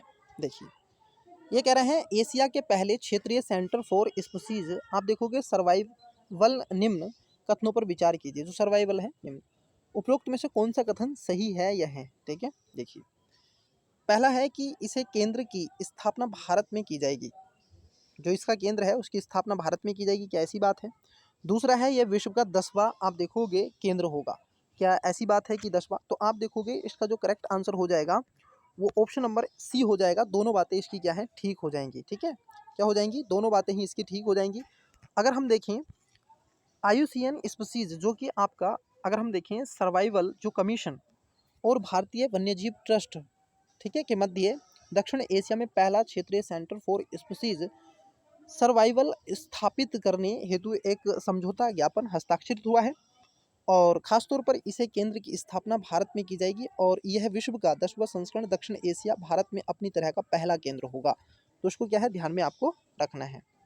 आइए अगले क्वेश्चन की तरफ बढ़ते हैं। अगला क्वेश्चन देखते हैं क्या पूछे। क्वेश्चन पूछा गया है आपसे, दिसंबर 2023 में केंद्रीय रक्षा मंत्रालय द्वारा भारतीय सेना के लिए 10 वर्षों की अवधि हेतु इलेक्ट्रॉनिक्स फ्यूज की खरीद के लिए किस कंपनी के साथ अनुबंध पत्र पर हस्ताक्षर किए गए? ठीक है, पहला ऑप्शन ये है Bharat electronics limited, B NTPC, C DRDO और D power grid corporation. Right answer हो जाएगा ऑप्शन नंबर आप देखोगे ए, भारत इलेक्ट्रॉनिक्स लिमिटेड के साथ में अनुबंध पत्र यहाँ पर किए गए हैं केंद्रीय रक्षा मंत्रालय और भारत सेना के बीच में 10 वर्षों के लिए। आपको बता दें कि केंद्रीय रक्षा मंत्रालय द्वारा भारतीय सेना के लिए 10 वर्षों की अवधि हेतु इलेक्ट्रॉनिक्स फ्यूज की खरीद के लिए भारत इलेक्ट्रॉनिक्स लिमिटेड जिसमें BIL पुणे कंपनी के साथ में एक ऐतिहासिक अनुबंध पत्र पर हस्ताक्षर किए गए। आइए अगले क्वेश्चन की तरफ बढ़ते हैं। क्वेश्चन है 78वां क्वेश्चन। देखिए 78वें क्वेश्चन में पूछ रहे हैं, हाल ही में मनाए गए 8वें आयुर्वेद दिवस का मुख्य विषय था, और ये आपसे पूछा गया है ठीक है, 8वां दिवस मनाया गया क्या? ये संस्करण पूछा है। ऑप्शन नंबर ए है जीवन के लिए आयुर्वेद, बी है एक स्वास्थ्य के लिए आयुर्वेद, सी है आयुर्वेद और बेहतर स्वास्थ्य, और डी है आयुर्वेद और समृद्धि। तो राइट आंसर है इसमें एक स्वास्थ्य के लिए आयुर्वेद को बढ़ावा देने के लिए प्रयास किया गया है, और इसलिए इसकी जो थीम थी एक स्वास्थ्य के लिए आयुर्वेद। ठीक है, चलिए 10 नवंबर को मनाए गए 8वें आयुर्वेद दिवस का मुख्य विषय एक स्वास्थ्य के लिए आयुर्वेद था। ठीक है, चलिए अगले क्वेश्चन की तरफ बढ़ते हैं। आइए अगला क्वेश्चन देखिए क्या है। 79 क्वेश्चन आपसे पूछ रहे हैं। ये कह रहे हैं हाल ही में कौन सी कंपनी भारत में रक्षा परियोजनाओं में 100% प्रत्यक्ष विदेशी निवेश हासिल करने वाली पहली विदेशी कंपनी बन गई है? कौन सी कंपनी सर? रक्षा परियोजनाओं में 100% प्रत्यक्ष विदेश, FDI FPI। ठीक है, ऑप्शन नंबर ए है फ्लाइंग वेग, आप देखोगे डिफेंस, बी है अल्माज, सी है साब, और डी है आप देखोगे दसॉल्ट। तो राइट आंसर क्या होगा? ऑप्शन नंबर सी इसका करेक्ट आंसर हो जाएगा, साब इसका करेक्ट आंसर होगा। देखिए सर, स्वीडन की यह पहली कंपनी है भारत की रक्षा परियोजनाओं में 100% प्रत्यक्ष विदेशी निवेश जिसमें FDI हासिल करने वाली पहली विदेश कंपनी बन गई है नवंबर 2023 में। कौन सी है सर? साब। ध्यान में रखेंगे इसको। आइए क्वेश्चन की तरफ चलते हैं। 80वां क्वेश्चन। 80वें क्वेश्चन में आपसे पूछा जा रहा है महोदय, भारतीय रिजर्व बैंक द्वारा शुरू किए गए अकाउंट एग्रीगेटर फ्रेमवर्क के तहत वित्तीय सूचना प्रदाता FIP के रूप में सक्रिय होने वाला पहला बैंक बना है। कौन बना है? पहला बैंक बना है FIP। ठीक है, ऑप्शन नंबर ए है State Bank of India, B HDFC, C ICICI bank, और डी आप देखोगे इंडियाज इंड बैंक। तो राइट आंसर है इंडियज बैंक। ठीक है, ऑप्शन नंबर डी इसका करेक्ट आंसर हो जाएगा। ये ऐसा फ्रेमवर्क जो अकाउंट एग्रीगेटर फ्रेमवर्क के तहत बना है। ठीक है, वित्तीय सूचना में। ठीक है, चलिए तो कब बना था ये? अक्टूबर 2023 में सक्रिय होने वाला पहला बैंक था। अगले क्वेश्चन की तरफ बढ़ते हैं। अगला क्वेश्चन देखिए क्या है। 81वां क्वेश्चन। 81वां क्वेश्चन है आपका, हाल ही में चर्चा में रहा स्वेबर बैंक किस देश से संबंधित है? Sberbank, option number A Sri Lanka, B रूस, सी पाकिस्तान, और डी ईरान। राइट आंसर है ऑप्शन नंबर आप देखोगे बी रूस से। ठीक है, स्वर जो बैंक है किस देश से संबंधित है पूछा जाएगा तो आप कहोगे रूस से संबंधित है। ठीक है, स्वेबर बैंक जैसे स्विच ऐसे पूछा था ना, स्विफ्ट पूछा था एक बार, तो ऐसे ध्यान में आपको रखना है। स्वेबर बैंक आप देखोगे स्वेबर बैंक श्रेणी विदेशी पोर्टफोलियो FDI लाइसेंस के लिए FPI निवेशक के रूप में भारतीय प्रतिभूति और विनिमय बोर्ड सेबी के साथ पंजीकृत कराने वाला पहला रूसी बैंक बन गया है अक्टूबर 2023 में, स्वर बैंक। ठीक है, आइए अगले क्वेश्चन की तरफ बढ़ते हैं। अगला क्वेश्चन क्या है? चलिए अगर हम देखें अगले क्वेश्चन की, तो अगला क्वेश्चन क्या है उस पर हम लेके चलते हैं आपको। चलिए देखिए सर, अगला क्वेश्चन है आपका, ये कह रहे हैं हाल ही में फोर्ब्स द्वारा जारी विश्व के सर्वश्रेष्ठ नियोक्ता 2023 की सूची में शामिल होने वाला सार्वजनिक क्षेत्र का एकमात्र भारतीय लोक उपक्रम कौन सा रहा है?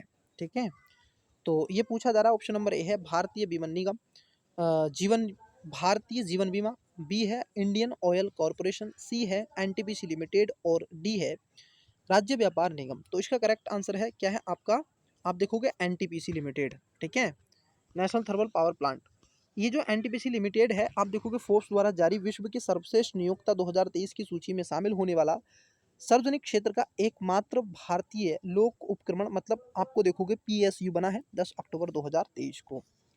आइए अगले क्वेश्चन की तरफ बढ़ते हैं। अगला क्वेश्चन देखते हैं। अगला क्वेश्चन है आपका, भारत की कौन सी एजेंसी हाल ही में इंटरपोल ग्लोबल अकादमी नेटवर्क में 10वीं सदस्य के रूप में शामिल हुई? तो ये आपसे पूछा जा रहा है। ऑप्शन नंबर ए है CBI, बी कोलकाता पुलिस, सी रॉ, और डी है आपका फाइनेंशियल इंटेलिजेंस यूनिट। तो इसका राइट आंसर है CBI। ठीक है, तो ए इसका राइट आंसर हो जाएगा। ठीक है, आप देखोगे CBI हाल ही में इंटरपोल ग्लोबल अकादमिक नेटवर्क में 10वीं सदस्य के रूप में शामिल हो गई है। अगले क्वेश्चन की बात कर लेते हैं। देखिए अगला क्वेश्चन है आपका, हाल ही में कौन सा केंद्रीय सार्वजनिक क्षेत्र उपक्रम Asia transition finance studies group आप देखोगे ATFSG में शामिल होने वाला भारत का पहला सदस्य बना है? तो कौन सा बना है?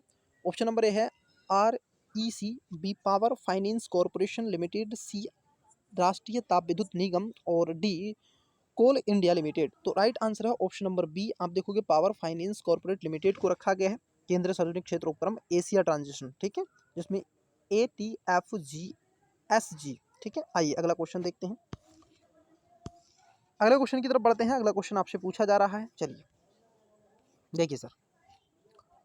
अगला क्वेश्चन है, आपसे पूछ रहे हैं, ये कह रहे हैं आपसे, हाल ही में कौन सा बैंक विश्व का 7वां सबसे बड़ा ऋणदाता बैंक बना है? ऑप्शन नंबर ए है India's bank, B HDFC bank, C Vijaya bank और डी कोटक महिंद्रा बैंक। तो राइट आंसर है इंडियाज़ बैंक। तो जो आपका इंडियाज़ बैंक है, ये आपका विश्व का सबसे बड़ा ऋणदाता के रूप में बैंक जाना जाता है।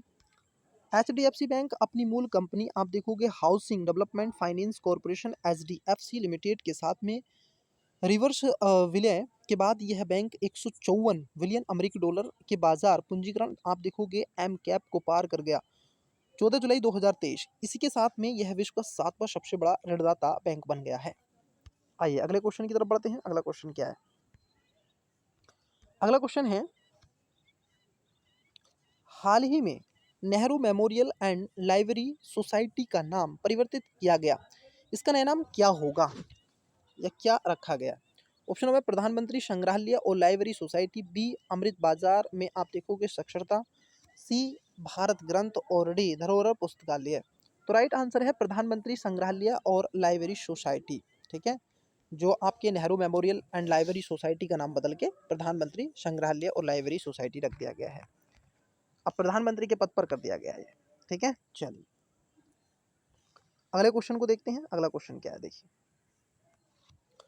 ये पूछ रहे हैं 87वें क्वेश्चन में, जून 2023 में जारी ब्रांड फाइनेंस इंडियन 100 रिपोर्ट में शीर्ष 5 सबसे मूल्यवान ब्रांड कौन शामिल नहीं है? अब कौन शामिल नहीं है पूछा है। ऑप्शन नंबर है टाटा, बी है इन्फोसिस, सी है एयरटेल और डी है अडानी। तो इसमें क्या है, 100 रिपोर्टों के शीर्ष में अडानी ग्रुप नहीं है। इसका right answer option number D हो जाएगा।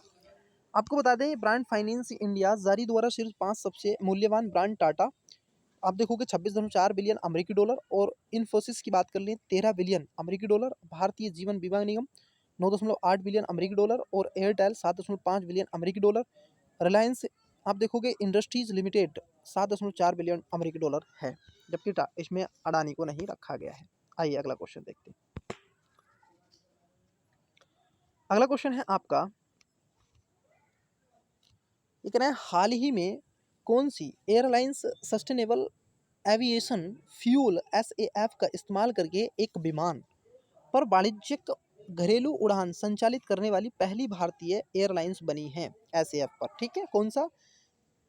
Airlines sustainable aviation fuel. Option number है एयर इंडिया, बी एयर आप देखोगे विस्तारा, सी एयर फ्रांस और डी एयर इंडिया। आप देखोगे राइट आंसर है ऑप्शन नंबर बी, एयर आप देखोगे विस्तारा इसके अंतर्गत रखी गई है। अगले क्वेश्चन की तरफ बढ़ते हैं। भारत की पहली एयरलाइन बनी है, ठीक है, मई 2023 में ये एयर विस्तारा। ये पूछे हैं आपसे, हाल ही में पारित मुख्य निर्वाचन आयुक्त और अन्य निर्वाचन आयुक्त जिसमें नियुक्ति सेवा शर्तें और पदावधि विधेयक 2023 के अनुसार चयन समिति में कौन सदस्य या अध्यक्ष के रूप में शामिल नहीं होंगे? आपसे मेंबर भी पूछ लिए हैं और आपसे उसके चेयरपर्सन भी पूछ लिए हैं। ऑप्शन नंबर ए प्रधानमंत्री, बी राष्ट्रपति, सी लोकसभा के नेता प्रतिपक्ष और आप देखोगे डी केंद्रीय मंत्रिमंडल का एक मंत्री। तो right answer option number B हो जाएगा। ये इसमें आप देखोगे नियुक्ति सेवा और पदावधि में राष्ट्रपति शामिल नहीं होंगे, ठीक है। प्रधानमंत्री होंगे, लोकसभा प्रतिपक्ष का नेता होगा और केंद्रीय मंत्रिमंडल का एक मंत्री होगा। इसको ध्यान में रखना है और इस पर विवाद था। आपको बता दें कि विधेयक के प्रावधानों के अनुसार मुख्य निर्वाचन आयुक्त और निर्वाचन आयुक्तों की नियुक्ति चयन समिति की सिफारिशों के आधार पर राष्ट्रपति द्वारा की जाएगी। चयन समिति में प्रधानमंत्री, केंद्रीय मंत्रिमंडल का एक मंत्री, लोकसभा के प्रतिपक्ष का नेता और सबसे बड़े दल का नेता शामिल होंगे। आइए अगले क्वेश्चन की बात कर लेते हैं। नेक्स्ट क्वेश्चन ये पूछ रहे हैं आपसे, अगला क्वेश्चन में ये पूछ रहे हैं आपसे अगला क्वेश्चन 90वां, विश्व मृदा दिवस 2023 का मुख्य विषय क्या था? विश्व मृदा दिवस। ऑप्शन नंबर ए है मिट्टी और पानी में स्वच्छता, बी मिट्टी और पानी जीवन का स्रोत और सी जैविक खेती जैविक भविष्य और डी सतत विकास के लिए मृदा स्वास्थ्य। राइट आंसर है मिट्टी और पानी जीवन का स्रोत है, तो इसलिए राइट आंसर इसका बी हो जाएगा। विश्व मृदा दिवस कब मनाया जाता है, कितनी तारीख को मनाया जाता है, कमेंट बॉक्स में आप बता सकते हैं। संयुक्त राष्ट्र यूएन के अनुसार विश्व मृदा दिवस आप देखोगे 2023 का विषय मिट्टी और पानी जीवन एक था, तो इसलिए आप बताएंगे कमेंट्स बॉक्स में कब मनाया जाता है, कितनी तारीख को ये मनाया जाता है। आइए अगला क्वेश्चन देखते हैं। देखिए सर अगला क्वेश्चन क्या है, बड़ा अच्छा मोटा ताजी क्वेश्चन है, आइए देखिए।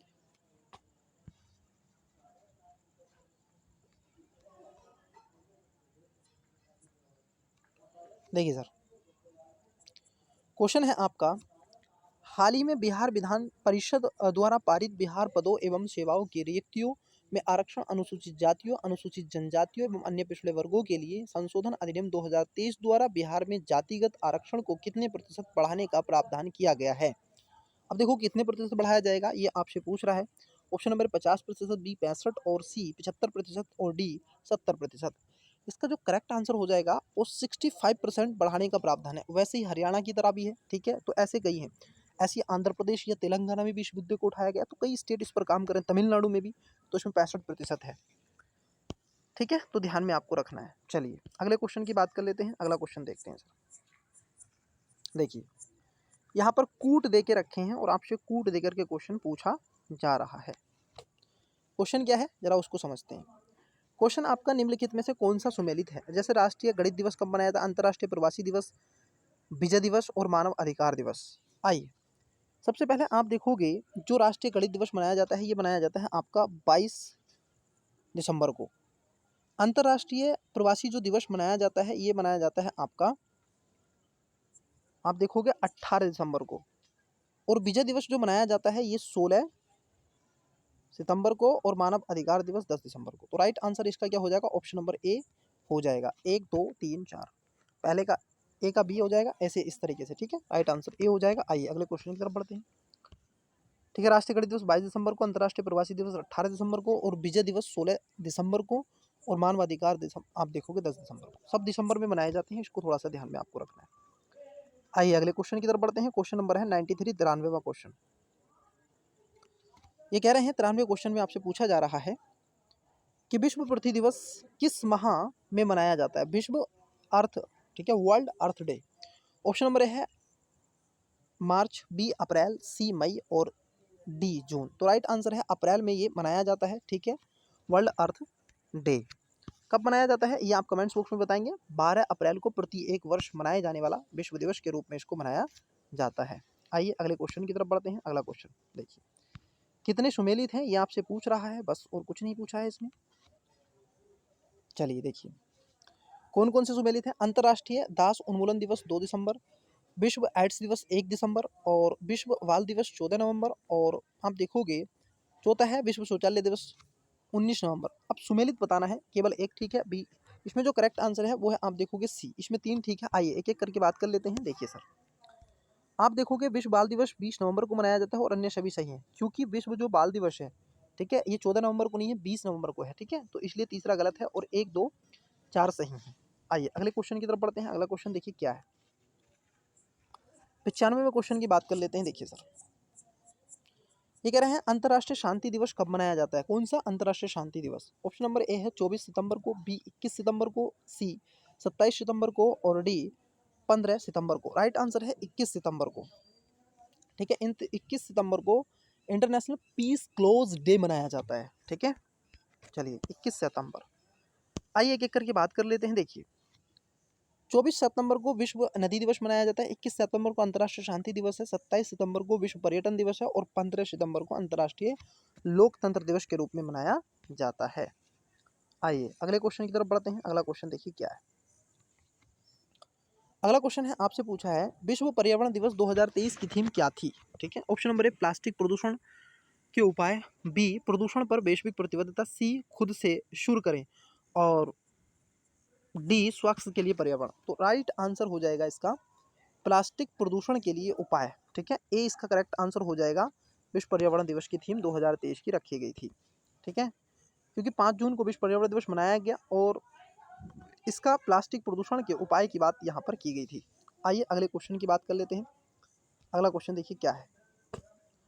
अगला क्वेश्चन है आपका 97वां क्वेश्चन। क्या पूछे हैं, आपसे पूछ रहे हैं, ये कह रहे हैं प्रत्येक वर्ष 2 फरवरी को कौन सा दिवस मनाया जाता है। ठीक है, ऑप्शन नंबर ए है विश्व कैंसर दिवस, बी विश्व आर्द्र भूमि दिवस, सी विश्व रेडियो दिवस और डी अंतर्राष्ट्रीय मतदाता दिवस। तो आप देखोगे 2 फरवरी को विश्व आर्द्र भूमि दिवस मनाया जाता है। ठीक है, रामसर सम्मेलन 1975, ठीक है, ईरान के रामसर में। और भारत में अब तक कितनी हो चुकी हैं, 80 हो चुकी हैं, 85, ये बताइएगा। ठीक है, चलिए अगले क्वेश्चन की तरफ बढ़ते हैं। अभी 5, ठीक है, विश्व आर्द्र भूमि दिवस मनाया जाता है। अगले क्वेश्चन की तरफ बढ़ते हैं। आइए देखिए सर, अगला क्वेश्चन आपसे पूछ रहे हैं, ये कह रहे हैं नए भारत का सामवेद के लेखक हैं, नए भारत का सामवेद के लेखक हैं नरेंद्र मोदी, बी उदय महूकर और सी रघुराम राजन और डी पॉल फ्लिंच। तो नए भारत का सामवेद के लेखक कौन है, तो नरेंद्र मोदी हैं। ठीक है, तो ऑप्शन नंबर ए इसका करेक्ट आंसर हो जाएगा। आपको बता दें कि भारत के पूर्व राष्ट्रपति रामनाथ कोविंद ने, आप देखोगे 7 दिसंबर और 2023 को नई दिल्ली में नए भारत का सामवेद पुस्तक का विमोचन किया और इस पुस्तक में भारतीय संविधान पर प्रधानमंत्री नरेंद्र मोदी के भाषणों का संकलन किया गया है। ठीक है, मतलब उनके बारे में लिखा गया है। तो ये पूछा जा सकता है आपसे किससे रिलेटेड है। ठीक है, रामनाथ कोविंद की पुस्तक है सामवेद। ठीक है, सामवेद। चलिए अगला क्वेश्चन देखते हैं। 99वां क्वेश्चन है, क्या कह रहा है। क्वेश्चन में पूछा जा रहा है आपसे, वेलकम टू पैराडाइम पुस्तक के लेखक कौन है।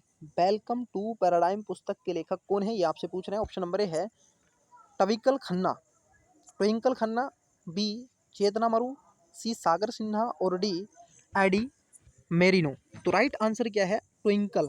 ठीक है, ट्विंकल खन्ना है। ऑप्शन नंबर ए इसका राइट आंसर हो जाएगा। वेलकम टू पैराडाइज पुस्तक, आप देखोगे हाल ही में प्रसिद्ध लेखिका ट्विंकल खन्ना ने अपनी चौथी किताब वेलकम टू पैराडाइम लॉन्च की है। तो इसको आप पढ़ भी सकते हैं, मार्केट में अवेलेबल है, शायद मिल जाएगी आपको। आइए इस क्लास का अंतिम क्वेश्चन की तरफ बढ़ रहे हैं और अंतिम क्वेश्चन की तो हम देखने का प्रयास कर रहे हैं। देखिए सर, क्वेश्चन क्या कह रहे हैं, क्वेश्चन में क्या पूछे रहे हैं। देखिए क्वेश्चन में पूछा जा रहा है आपसे, इसको थोड़ा समझते हैं।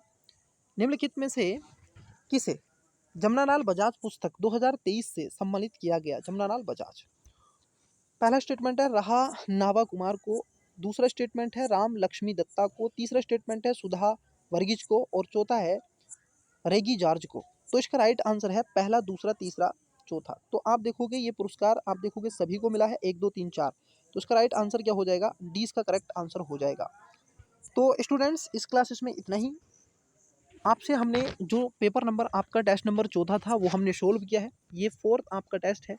अभी इसकी एक और टेस्ट होगा आपका 5वें नंबर का, और मैंने कहा है 500 प्लस क्वेश्चन आपके करवा दिए जाएंगे।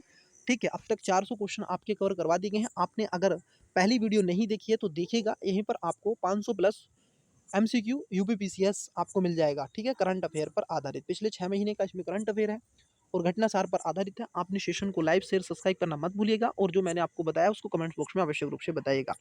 मन लगा के पढ़ते रहिएगा, मिलते हैं तब तक। ठीक है, और तब तक के लिए best of luck, bye, thank you so much.